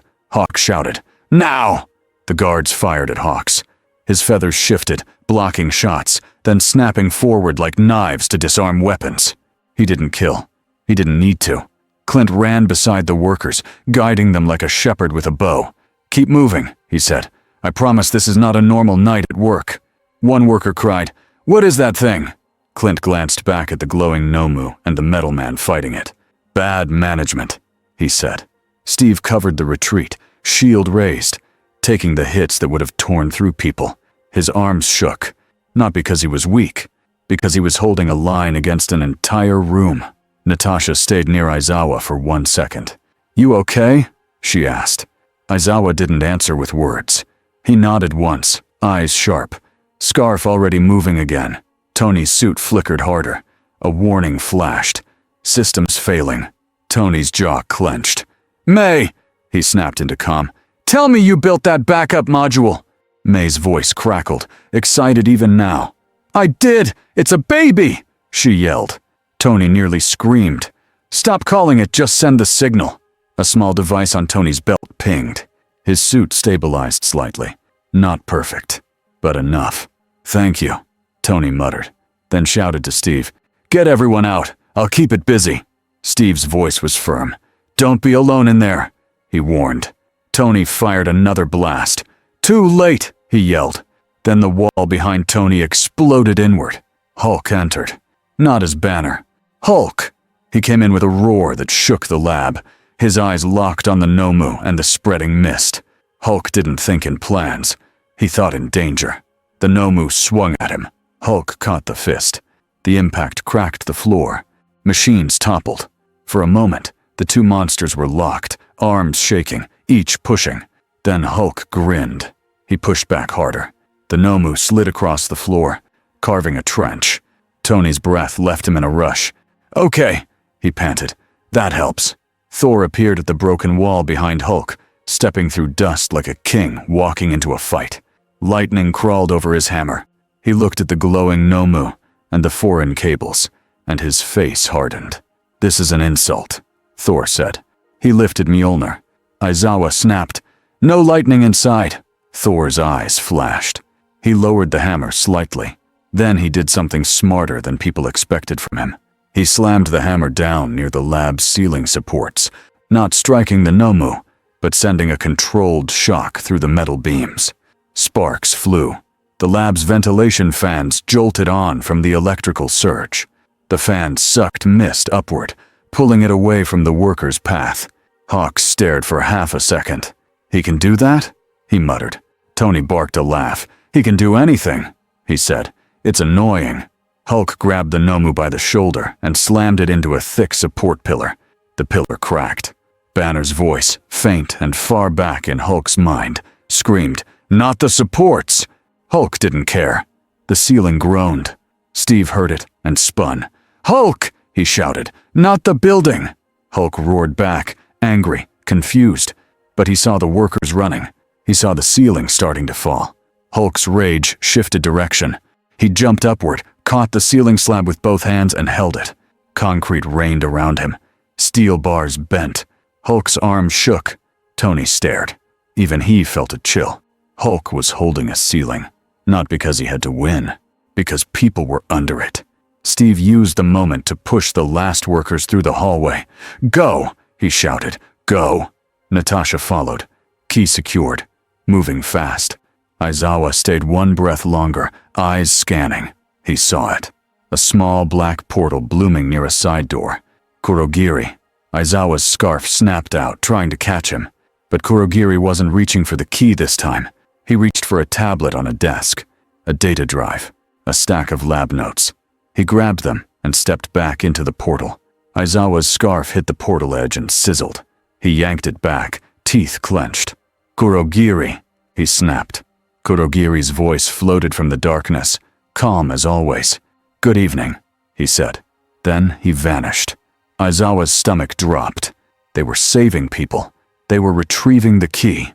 And still, the mastermind was stealing the true prize. Information. Tony heard the name and spun, but his suit lagged for a half second, still fighting interference. "What?" he shouted. Aizawa backed toward the exit. "They're taking data," he said. Tony's face hardened. "Of course they are," he snarled. Thor stepped toward the Nomu again, eyes cold. "Then we end this," he said. The Nomu pushed off the pillar and charged. Hulk was still holding the ceiling. He couldn't move. Thor moved instead. He met the Nomu head-on, hammer swinging. The hit was not a normal hit. It was a god, striking a weapon designed to break cities. The Nomu flew backward, smashed through 3 lab stations, and hit the far wall. It stood up anyway. Its blue lines pulsed brighter. Tony's eyes narrowed. "It's feeding on the foreign energy," he realized out loud. Thor's jaw tightened. "Then I will take that energy away," he said. He raised Mjolnir and called lightning. Not wild, Not city-killing, but focused. A thin bolt struck the cables on the table, the ones that had powered the key and the lab equipment. The cables exploded into sparks. Screens died. The foreign glow in the room flickered. The Nomu stumbled for the first time. Hawk shouted, "It's weakening!" Tony didn't waste the opening. He launched forward, grabbed a heavy containment ring device from his suit storage, and slapped it onto the Nomu's chest. The ring clamped, humming. "What is that?" Steve called from the hall. Tony grunted. "A temporary shut-up collar," he said. The ring pulsed. The Nomu's muscles spasmed. Thor stepped in and struck again, clean and controlled, knocking it down. Hulk roared, still holding the ceiling, veins bulging. Dust fell into his hair. Banner's voice inside him begged, "Hold, hold, hold." Hulk held. Aizawa, Natasha, and Steve made it to the corridor with the workers. Clint was already outside, guiding them into Hawks' feathers shield zone, away from the building. "Everybody clear?" Steve shouted. Clint's voice came back. "Clear," he called. Steve looked back one last time. Hulk's eyes met his for a heartbeat. There was rage there, but there was also focus. A choice. Steve nodded once, like he was saying thank you without words. Then Steve turned and ran. Tony fired a small explosive into the floor supports behind them, not to bring the whole place down, but to collapse the corridor in a way that blocked the lab from chasing. "Time to go!" Tony yelled. Thor grabbed Tony's arm and yanked him out faster than his suit could launch. "Move, man of metal!" Thor snapped. Tony stumbled. "I can move myself," he shouted, then realized he was alive because of it, and shut up. They burst into the night air as the warehouse behind them shook. The roof caved in. Dust billowed upward like a dark cloud. Hawk spread his wings wide, shielding the workers from falling debris. Feathers snapped into place like a living wall. Aizawa watched the building settle and felt the bitter mix in his gut. They had saved lives. They had recovered the key. And still, he glanced at Natasha. She knew too. He could see it. Gorogiri had escaped with data. They had not stopped the mind behind this. Not even close. By morning the story was everywhere. Not the full truth. Never the full truth. The headline screamed, "Foreign heroes raid private facility." Another, UA involved in illegal operation. Another, mystery team brings war to Japan. On social media, the opinions split like broken glass. Some people posted clips of the workers being carried out alive. They called the strangers saviors. Others posted shaky video of the building collapsing and screamed that the strangers were disasters. The commission held another briefing. Face tight, voice controlled. They did not mention Detnerat by name. They did not mention the stolen key. They did not mention the warp villain. They said, "We are investigating." Aizawa listened and felt his jaw tighten. That phrase always meant the same thing. Delay. Control the story. Protect power. At UA, Nezu sat with a calm face and a sharper mind. "We have the key," he said to the group in the lab. Natasha placed it on the table. The glow was dimmer now, but Tony could still feel its pulse. Tony ran scans, fingers moving fast. "They used it," he said. "They tested it. They learned something." Banner rubbed his forehead. "And they made that Nomu," he said quietly. His voice was strained.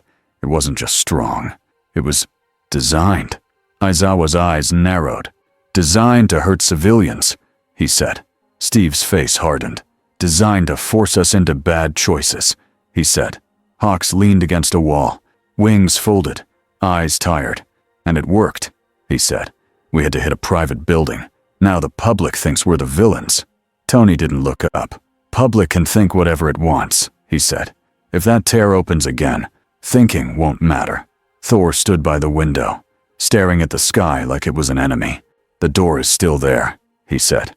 Tony nodded. "It's quieter," he admitted, "but it's not closed." May bounced into the room, holding a small device proudly. "I made a better baby tracker," she announced. Tony groaned. "Stop," he begged. May grinned. "Never," she said. Nezu's smile was small. "We must accept," he said, "that the anomaly is now part of our world's future." Steve looked at the key on the table. "We're not going home soon," he said quietly. Clint raised a hand. So, do we get UA jackets? He asked. Nobody laughed much, but Steve did let out a small breath that almost sounded like one. Natasha's gaze stayed on the key. Her voice was calm, but the edge under it was real. They have data now, she said. They will build something worse. Aizawa's scarf shifted like it agreed.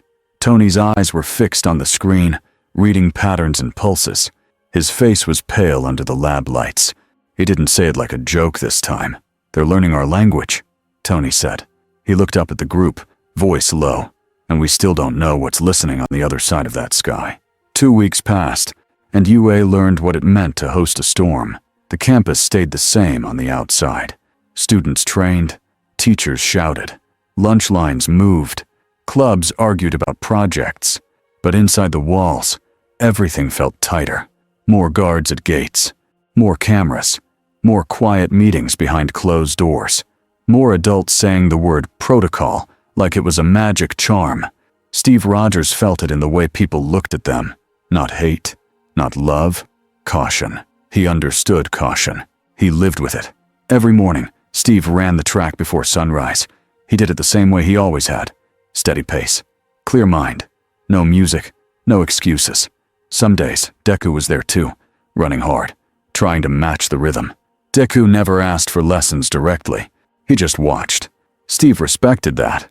On the training fields, Steve helped with simple rescue drills. How to move people without making panic worse. How to keep a line. How to speak so people listened. All Might watched from the shade, arms folded, face calm. He didn't interfere unless he had to, but Steve could tell he was listening to every word. Tony stayed in the lab like it was his home. He built, tested, rebuilt, and argued with the local laws of physics like they were rude neighbors. Mei Hatsum followed him like a happy explosion. "This baby dampener is better," she announced one night, holding up a device that hummed. Tony stared at it. "Stop calling it a baby," he begged. Mei grinned. "No," she said, and then added, "Also, it might explode." Tony's head tipped back toward the ceiling. Of course it might. Nezu sat near the workbench, calm as always, eyes bright. "Controlled risk," he said. Tony pointed at him. "You are the only small animal I've ever met who says scary things with a smile." Nezu's smile did not change. "Thank you," he said, as if it was a compliment. Natasha moved through campus like a rumor. She trained when nobody watched. She listened when nobody noticed. She studied the commission's habits, the way she studied a target. Aizawa didn't like how good she was at it. He respected it anyway. Clint made himself useful in the simplest ways. He helped campus security learn better sight lines. He taught students how to aim without panic. He joked with teachers who didn't know what to do with him. He also found the fastest route to the staff room coffee. "Your coffee is heroic," Clint told Present Mike one morning. Present Mike blinked. "It's instant." Clint nodded seriously. "Heroic," he repeated. Banner spent most of his time with Recovery Girl and a few science staff. He didn't touch quirk research like it was a toy. He treated it like it was a human story, written in biology. He kept repeating the same sentence when anyone asked too many questions. "People are not parts," Banner said. Sometimes he said it softly. Sometimes he said it like a warning. And Thor? Thor hated the quiet. He stood on rooftops at night, staring at the sky, gripping his hammer like a promise. When he spoke, it was often about the tear. "It is patient," Thor said once to Hawks, who had landed nearby. Hawks tilted his head. "The sky?" he asked. Thor's eyes did not move. "The door," he answered. Hawks looked up, and for a moment he felt cold despite the mild air. He didn't like doors that didn't fully close. No hero did. The commission arrived on a Tuesday morning with smiles and a contract. The contract was thick. It had more pages than Tony's hero name form stack. That alone felt like a personal attack. The commission woman placed it on the table in Nezu's office like she was placing a leash. "Special response status," she said. "Official, legal, controlled." Steve's eyes scanned the top page. Restrictions, reporting rules, monitoring requirements, approved mission lists, travel bans. A clause about asset seizure if public safety requires. Tony read the same clause and made a sound like a cough that was actually a laugh. "That's cute," Tony said. The commission woman kept her smile. "This protects the public," she said. "It protects you," Tony replied. All Might sat to one side, small form, hands folded. His expression stayed calm, but his eyes were sharp. Aizawa stood near the wall. He didn't sit. He never sat when he smelled a trap. Nezu tilted his head. "You wish to control what you do not understand," he said. The commission woman did not deny it. "We wish to prevent a second disaster," she said. "The public is frightened. They demand answers." Steve looked at her. "And you're going to answer with chains," he said. Her smile tightened. "With structure," she corrected. Tony tapped the contract. "Structure is fine," he said. "I love structure. I build structure. But this?" He tapped the asset seizure line again. "This is you keeping a loaded gun under your pillow." The commission woman's gaze flicked to Thor for a moment. "Your team has weapons that can level blocks," she said. "We must have measures." Thor's jaw clenched. "I am not a weapon," he said. The commission woman's eyes stayed smooth. "Power becomes a weapon when it has no limits," she replied. Steve's voice went low. "The limit is us," he said. "Our choices." The commission woman's smile returned, colder. "Choices are unstable," she said. Natasha leaned forward slightly, eyes steady. "Control makes people lie," she said. "Then your safety becomes a blindfold." The commission woman paused, then spoke carefully. "You may refuse," she said, "but refusal will change how we respond to you." Aizawa's scarf shifted, like it wanted to move on its own. "Is that a threat?" he asked. The commission woman turned toward him. "It is reality," she said. Nezu's voice stayed calm. "Then allow me to offer another reality," he said. "They remain at UA with oversight from UA, no seizure clause, no imprisonment clause, a shared emergency agreement." The commission woman's eyes narrowed. "That is not enough," she said. Tony leaned back. "Then it's no," he said. Steve didn't jump to anger. He simply said, "We want to help, but not as tools." All Might finally spoke. "We will not treat allies as property," he said. The commission woman's smile did not reach her eyes. "Then you accept risk," she said, and gathered her papers. "And you accept responsibility when fear spreads." She left. The office felt quieter for a moment. Then Tony exhaled hard. "I hate your government," he said, then pointed at Nezu. "No offense." Nezu smiled. "None taken," he said. Aizawa's eyes stayed on the closed door. "They'll make their own plan," he muttered. Steve nodded. "So will we," he said. All Might's gaze drifted toward the window, toward the blue sky that looked too innocent. "The real enemy is not in that room," he said softly. Tony's wrist device beeped. He froze. The screen flashed a pattern he had seen before. A pulse. A second pulse. A sharper spike. Tony's face drained of humor. "He's doing it," Tony said. Nezu's ears lifted. "Who?" he asked. Tony swallowed. "The one with the fog," he said. "The one stealing data." Aizawa's eyes narrowed. "Kurogiri," he said. Tony shook his head once. "Not Kurogiri," he said. "The one Kurogiri works for." All Might's posture tightened.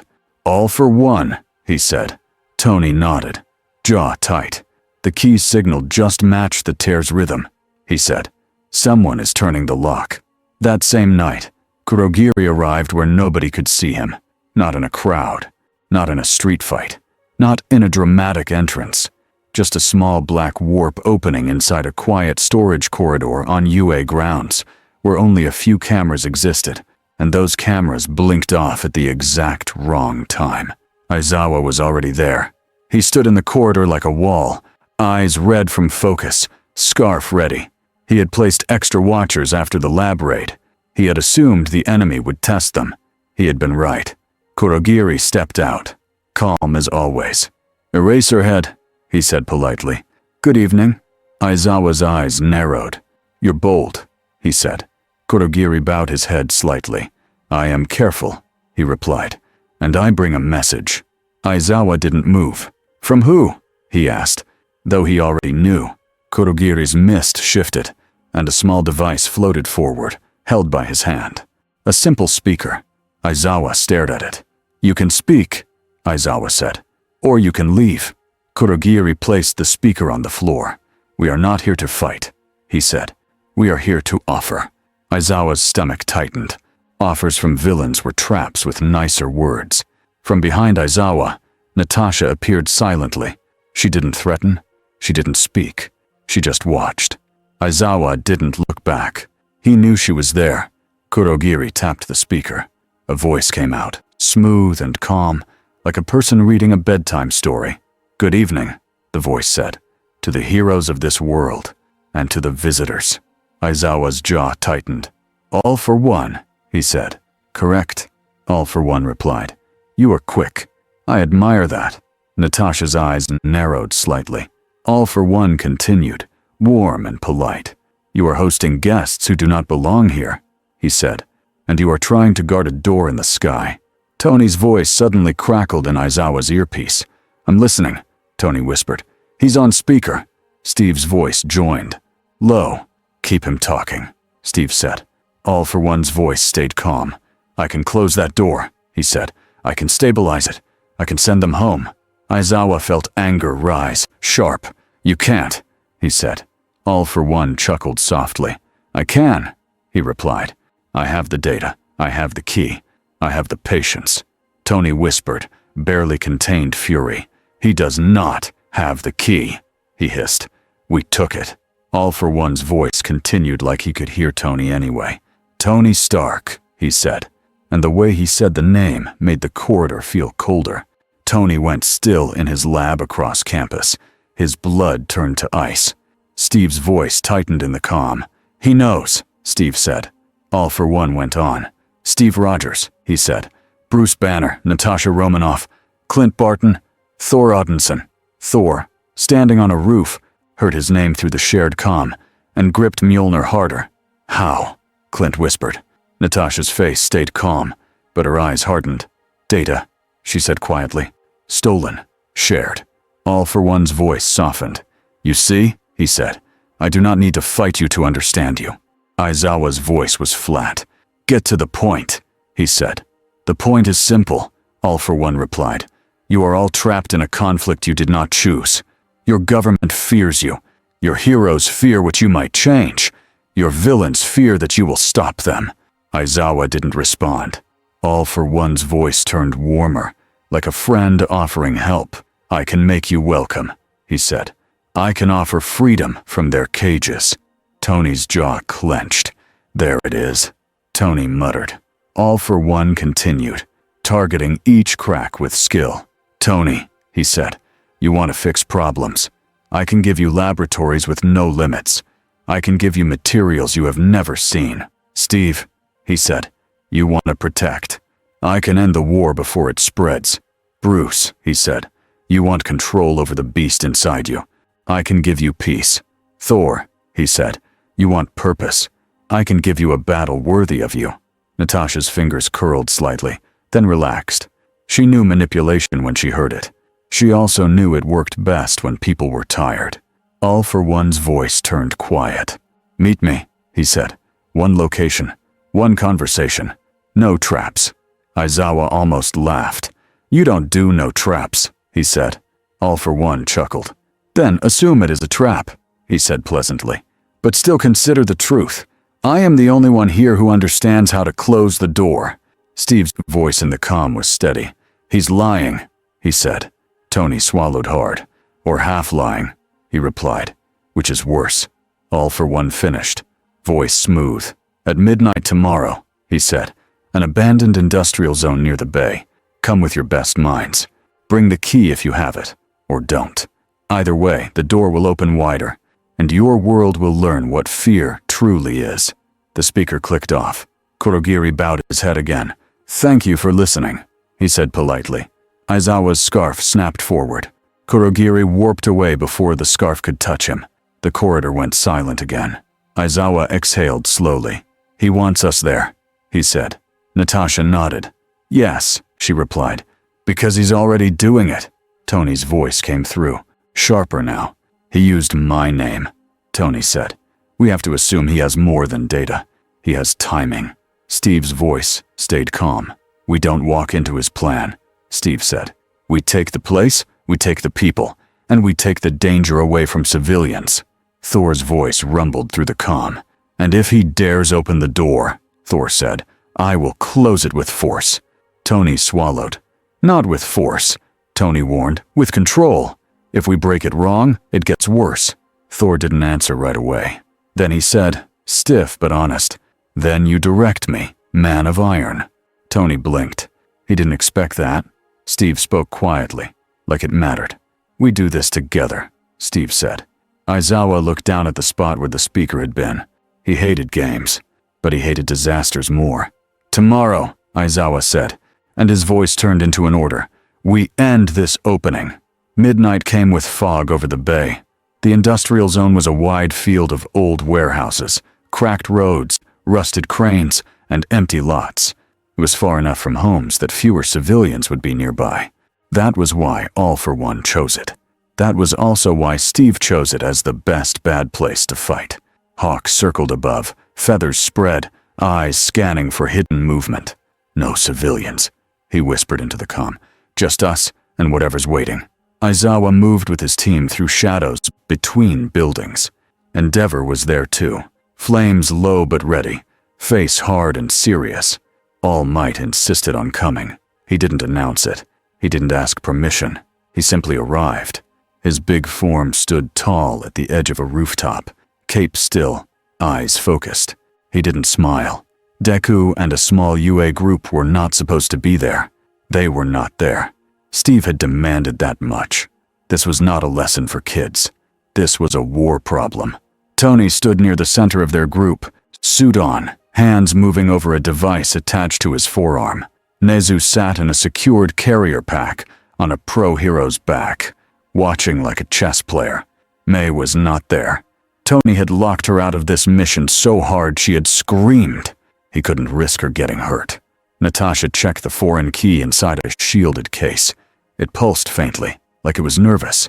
Banner stood beside Hulk's shadow. He was still Banner right now. His voice was low. "If I change," he told Steve, "keep me away from structures with civilians." Steve nodded. "I will," he promised. Thor stood with Mjolnir in hand, eyes fixed on the far warehouse. Clint adjusted an arrow and muttered, "All right, let's see what the polite monster wants." A black portal opened in the air near the warehouse doors. Kurogiri stepped out first, calm as ever. Behind him walked Tomura Shigaraki, hands twitching, posture hungry. His eyes shone with a wild excitement.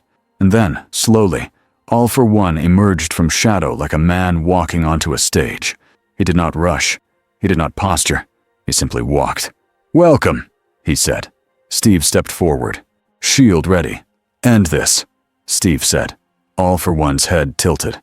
"So direct," he replied. "I appreciate honesty." Tony's voice cut in, sharp. "Where's the device?" he demanded. "Where's the tear anchor?" All for One chuckled softly. "Always the builder," he said, and gestured behind him. The warehouse doors slid open. Inside, a structure hummed. It wasn't one machine. It was a frame made of stolen parts and quirk tech and foreign energy lines, arranged like a ring.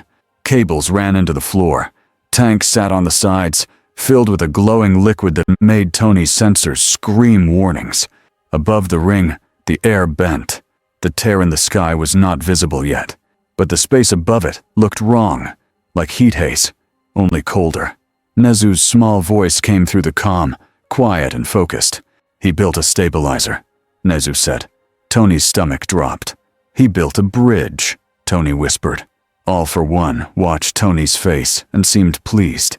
"You understand?" he said. Shigaraki cracked his neck, grinning. "Can I go now?" he asked, impatient. All for One lifted a hand. "Soon," he said kindly, like he was calming a child. Then All for One looked at Steve. "One last offer," he said. "Give me the key. Walk away. I will send you home." Steve's voice didn't change. "No," he said. All for One sighed like he was disappointed. "Then we do this the hard way," he said. He nodded. The machine's hum rose. The air above the ring split open. The tear returned, brighter than before. Wind slammed outward. Dust and grit flew across the yard.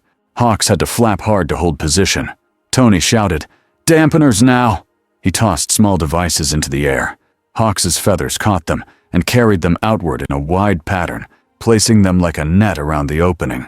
"Power feed!" Tony yelled. Thor lifted Mjolnir and sent controlled lightning into the net devices, charging them without blasting everything nearby. The devices lit up in a linked grid. The tear flickered. It fought back. All for One watched, fascinated. "Beautiful," he murmured. Aizawa lunged forward, eyes wide, locking onto the quirk-tech parts of the machine. "Erase!" he snapped. The machine's quirk-based stabilizer stuttered. Some of the glow dimmed. Tony shouted, "Good! Keep that! Keep that!" Endeavor blasted a wall of fire into the warehouse entrance, trying to cut off Shigaraki's path. Shigaraki laughed. "Fire doesn't scare me," he said, and stepped forward anyway. He touched the ground. Decay spread like a fast crack across the concrete, racing toward the dampener devices. Tony's eyes widened. "No!" Steve threw his shield hard at the ground line, striking the concrete right at the edge of the decay line. The hit shattered the surface and broke the path. The decay stalled for a fraction. Clint fired a foam arrow into the broken gap, filling it with thick, expanding material to keep the decay from bridging. "Plug the hole!" Clint shouted. "Literally!" Natasha darted in, sliding low, and slapped a device onto Shigaraki's wrist. It sparked. Shigaraki jerked and hissed, more annoyed than hurt. "You again!" he growled. Natasha didn't answer. She moved like a blade, forcing him to keep turning, keep reacting, keep away from the machine. That was her job, not to overpower him, to steer him away from the worst spot. All Might moved. He didn't go for All for One first. He went for the machine, because that was the new danger. He slammed his fist into a main support beam of the stabilizer frame, trying to break it. All for One's voice rose. "No," he said. A wave of force hit All Might from the side. Not a punch, a quirk combination. A blast of air pressure layered with impact and something that tugged at balance. All Might skidded back, boots carving lines. He held his stance, but Steve saw his shoulders tighten. Time was running. Hulk roared and charged into the warehouse, straight toward the machine, because Hulk understood one thing. The bright hole in the sky was bad. A Nomu rose in Hulk's path. Not the same one as before. This one was bigger. Its chest glowed with foreign energy lines. Its hands were thick, like hammers. It hit Hulk. The impact shook the warehouse walls. Hulk hit back. The fight was not equal. Hulk was Hulk. But the Nomu was not trying to win by strength. It was trying to stall. It wrapped Hulk and shoved him into a support column. The roof groaned. Banner's voice screamed inside Hulk's head, "Not the roof!" Hulk snarled and changed his grip. He grabbed the Nomu and pivoted, slamming it down away from the columns, choosing open floor instead. Steve saw it and felt a strange relief. Even angry, Hulk was learning. Tony's voice was frantic now. "The tear is stabilizing," he shouted. "If it locks, we're done." Nezu's voice stayed sharp. "Then destroy the anchor," Nezu said. Tony swallowed. "We can't just blow it," Tony said.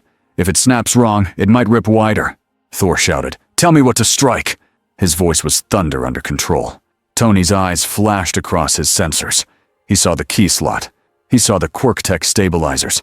He saw the foreign energy coil. He made a choice. "Thor!" Tony yelled. "Hit the coil, not the frame. One bolt, clean, on my mark." Thor lifted Mjolnir, lightning crawling. Aizawa's eyes stayed locked on the stabilizers.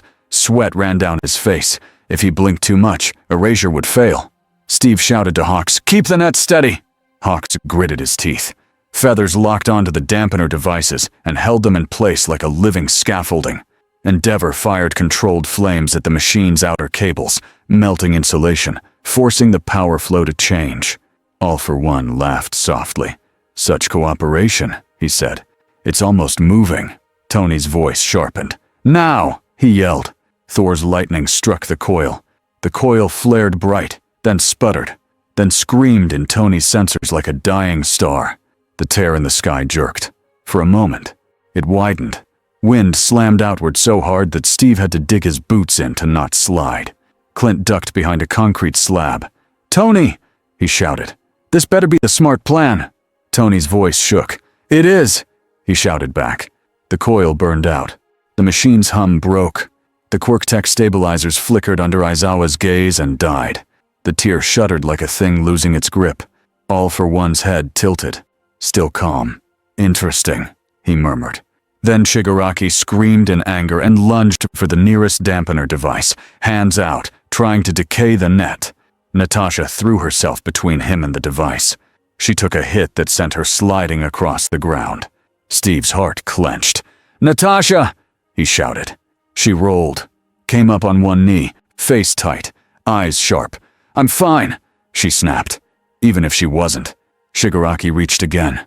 Steve slammed into him with the shield, knocking him off balance. "Not today," Steve said, voice hard. Shigaraki hissed, furious. "You're in my way," he screamed. Steve didn't answer. He just kept his feet planted. That was what he did. Inside the warehouse, Hulk finally broke the Nomu's stall. He grabbed its arms and tore them free with a roar. The Nomu staggered. Hulk slammed it into the floor hard enough to crater the concrete. The glow lines on the Nomu's chest flickered. Then Hulk did not smash the building. He grabbed the Nomu's body and hurled it out through the open warehouse doors into the empty lot, away from the structure, away from people. The Nomu landed and rolled. Broken, Hulk turned back toward the tier. The tier was shrinking. Tony shouted, "Keep the net powered." Thor held lightning steady, feeding the dampeners like a generator. Hawks held devices in place. Aizawa's eyes burned. Endeavor controlled heat, forcing the last remaining cables to melt and drop. All Might launched himself upward and punched the air near the tear's edge. Careful, controlled, creating a shockwave that pushed the unstable air back into itself. The tier snapped smaller, smaller, smaller. Then, with a final violent flicker, it closed. The wind died. Dust fell. The sudden silence was so strong it almost hurt. For a second, nobody moved, like their bodies needed permission to believe it. Tony's suit alarm stopped screaming. His shoulders sagged. "We did it," Clint said, voice small. Thor lowered his hammer slowly, breathing heavy. "The door is shut," he said. All for One stood in the warehouse doorway, looking at the dead machine like it was a broken toy. He did not look panicked. He looked curious. "That was not supposed to be possible," he said, and there was real interest in his voice. Steve stepped forward. "Shield up." "It was," Steve said. All for One's head turned slightly toward Steve. "You chose to cooperate," he said. "Not to obey, not to dominate, to cooperate." Steve didn't respond. He didn't want praise from that man. All for One's voice turned calm again. "Very well," he said. "This was educational." Aizawa's eyes widened. "Don't let him leave," he snapped. Hawks launched forward, feathers slicing toward All for One like blades. Endeavor's flames surged. All Might moved too, faster, ready to end an old nightmare. But Kurogiri's portal opened in front of All for One like a curtain. Shigaraki, snarling, stepped backward into it. All for One looked at All Might one last time. "Your symbol is cracking," he said softly. All Might's jaw tightened. "I am still here," he said. All for One's hidden smile returned. "For now," he replied, and vanished into the dark warp. The portal snapped shut. Silence again. Steve lowered his shield slightly, not relaxing, just breathing. Tony stumbled a step and caught himself on a broken beam. Natasha stood nearby, holding her side, face tight, but still standing. Hulk breathed hard, chest rising and falling like a living engine. Banner's voice was somewhere inside, quieter now, relieved and shaken at once. Thor looked up at the empty sky. "No door," he said, as if confirming it. Nezu's small voice came through the calm and satisfied. "Temporary closure," he said. "Not permanent safety." Tony nodded, staring at the burned-out coil. "He learned," Tony said, voice low. "But we also learned." Aizawa's scarf settled. "We stopped the opening," he said. Steve looked around at the ruined yard, the broken machine, the heroes standing together in dust and silence. "We also made a choice," Steve said. All Might's eyes softened slightly. "Yes," he said. "A choice that was not written by the Commission, not offered by a villain." Tony let out a short, tired laugh. It was written by panic and math and a god with a hammer, he said. Thor glanced at him. And courage, Thor added. Tony blinked, then muttered, fine. Hawks landed lightly and folded his wings. You know, he said, looking at Steve, the public will still argue about you. Steve nodded. They can, he said. People argue. We save. Natasha's voice was quiet. And we watch, she said. Aizawa looked at her. Yes, he agreed. We watch. Because even with the door closed tonight, this world had changed. And the strangers weren't leaving tomorrow. Not with the machine burned. Not with the key damaged. Tony looked at the scorched case in Natasha's hand. The key's fried, he said. Natasha nodded. It's dead, she replied. Clint exhaled. So no easy trip home, he said. Steve's face tightened for a second, then smoothed out. We'll find another way, he said. Thor looked out over the bay. Until then, he said, we stand guard. All Might's voice was soft but clear. Then we build a new agreement, he said. Not ownership, not fear. A partnership. Tony groaned.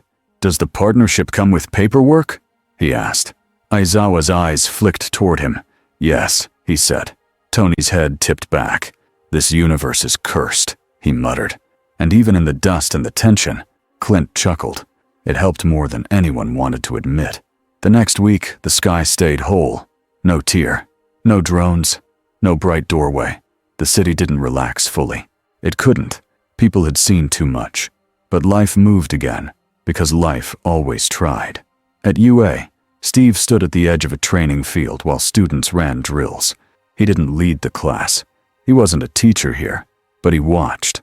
And sometimes, he gave small advice to All Might in quiet moments. All of them want to be you, Steve said once, nodding toward the students. All Might's smile was gentle, tired. I want them to be better, he said. Steve nodded. Then you're doing it right, he replied. In the lab, Tony stared at a new stack of documents. This one had a different title. Special Response Ally Agreement, Tony read out loud. He looked at Nezu. So it's not a hero license, Tony said. Nezu smiled. It is a compromise, he said. Tony sighed.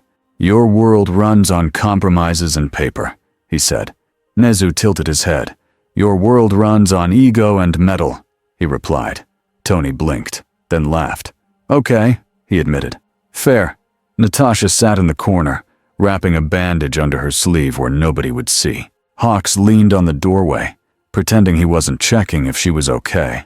You're stubborn, Hawks said quietly. Natasha glanced at him. So are you, she replied. Aizawa walked in, looked at the agreement and said, rules help people feel safe. Tony grunted. Rules also help people feel powerful, he replied. Aizawa didn't deny it. He just said, that's why we watch both sides. Banner stood by the window, holding a cup of tea he hadn't touched. The calm week didn't erase the feeling in his chest, the feeling of holding a ceiling, the feeling of almost losing control. All Might stepped beside him quietly.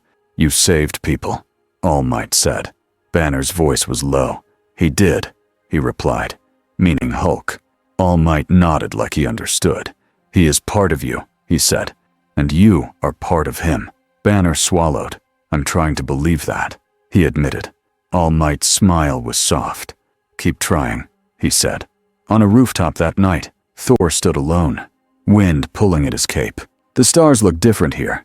The air smelled different, but the duty felt the same. Steve joined him. Quiet steps. Thor didn't look surprised. You cannot sleep, Thor said. Steve exhaled. Not well, he admitted. They stood in silence for a moment, looking up. No door, Steve said. Not tonight, Thor replied. Steve's voice was quiet. Do you miss home? He asked. Thor's eyes stayed on the sky. I miss what I protect, he said. Wherever it is. Steve nodded. Yeah, he said. Me too. Below them, in a hallway, Tony walked with a pen in his hand and a tired face. He stopped at a desk where a staff member had left one more form. Hero name confirmation, it read. Tony stared at it for a long moment. Then he wrote in clean letters, Iron Man. He paused, then wrote under quirk type, NA. Not a quirk. Please stop asking. He capped the pen and sighed. Behind him, Clint appeared like he had been waiting for this moment. "Did you just write a complaint inside a government form?" Clint asked, impressed. Tony didn't look up. "Yes," he said. Clint nodded seriously. "That's leadership," he said. Tony glanced at him. "If you tell anyone I did paperwork, I'll deny it," he warned. Clint grinned. "Too late," he said. "I'm making it your hero origin story." Tony groaned and walked away. Down the hall, All Might watched Steve and Thor's silhouettes on the rooftop through a window. His smile was small. He looked tired. He looked hopeful. For once, he didn't feel like the only pillar holding the roof. And somewhere far away, in a place where sunlight didn't reach, All for One sat in quiet comfort, hands folded, listening to reports. He did not sound angry. He sounded entertained. "They chose cooperation," he said softly. "Interesting." Kurogiri stood beside him. Shigaraki paced, irritated. "Next time," Shigaraki hissed, "I'll crush them." All for One's hidden smile remained. "Next time," he replied, "we won't ask them to walk into a trap." He leaned back. "The door is closed," he said calmly, "but now we know the shape of the lock." Outside UA, the night wind moved through trees. Inside, students slept, dreaming of heroes. On the rooftop, Thor kept watch. Steve stood beside him, and for now, the sky stayed whole, changed, watched, and waiting.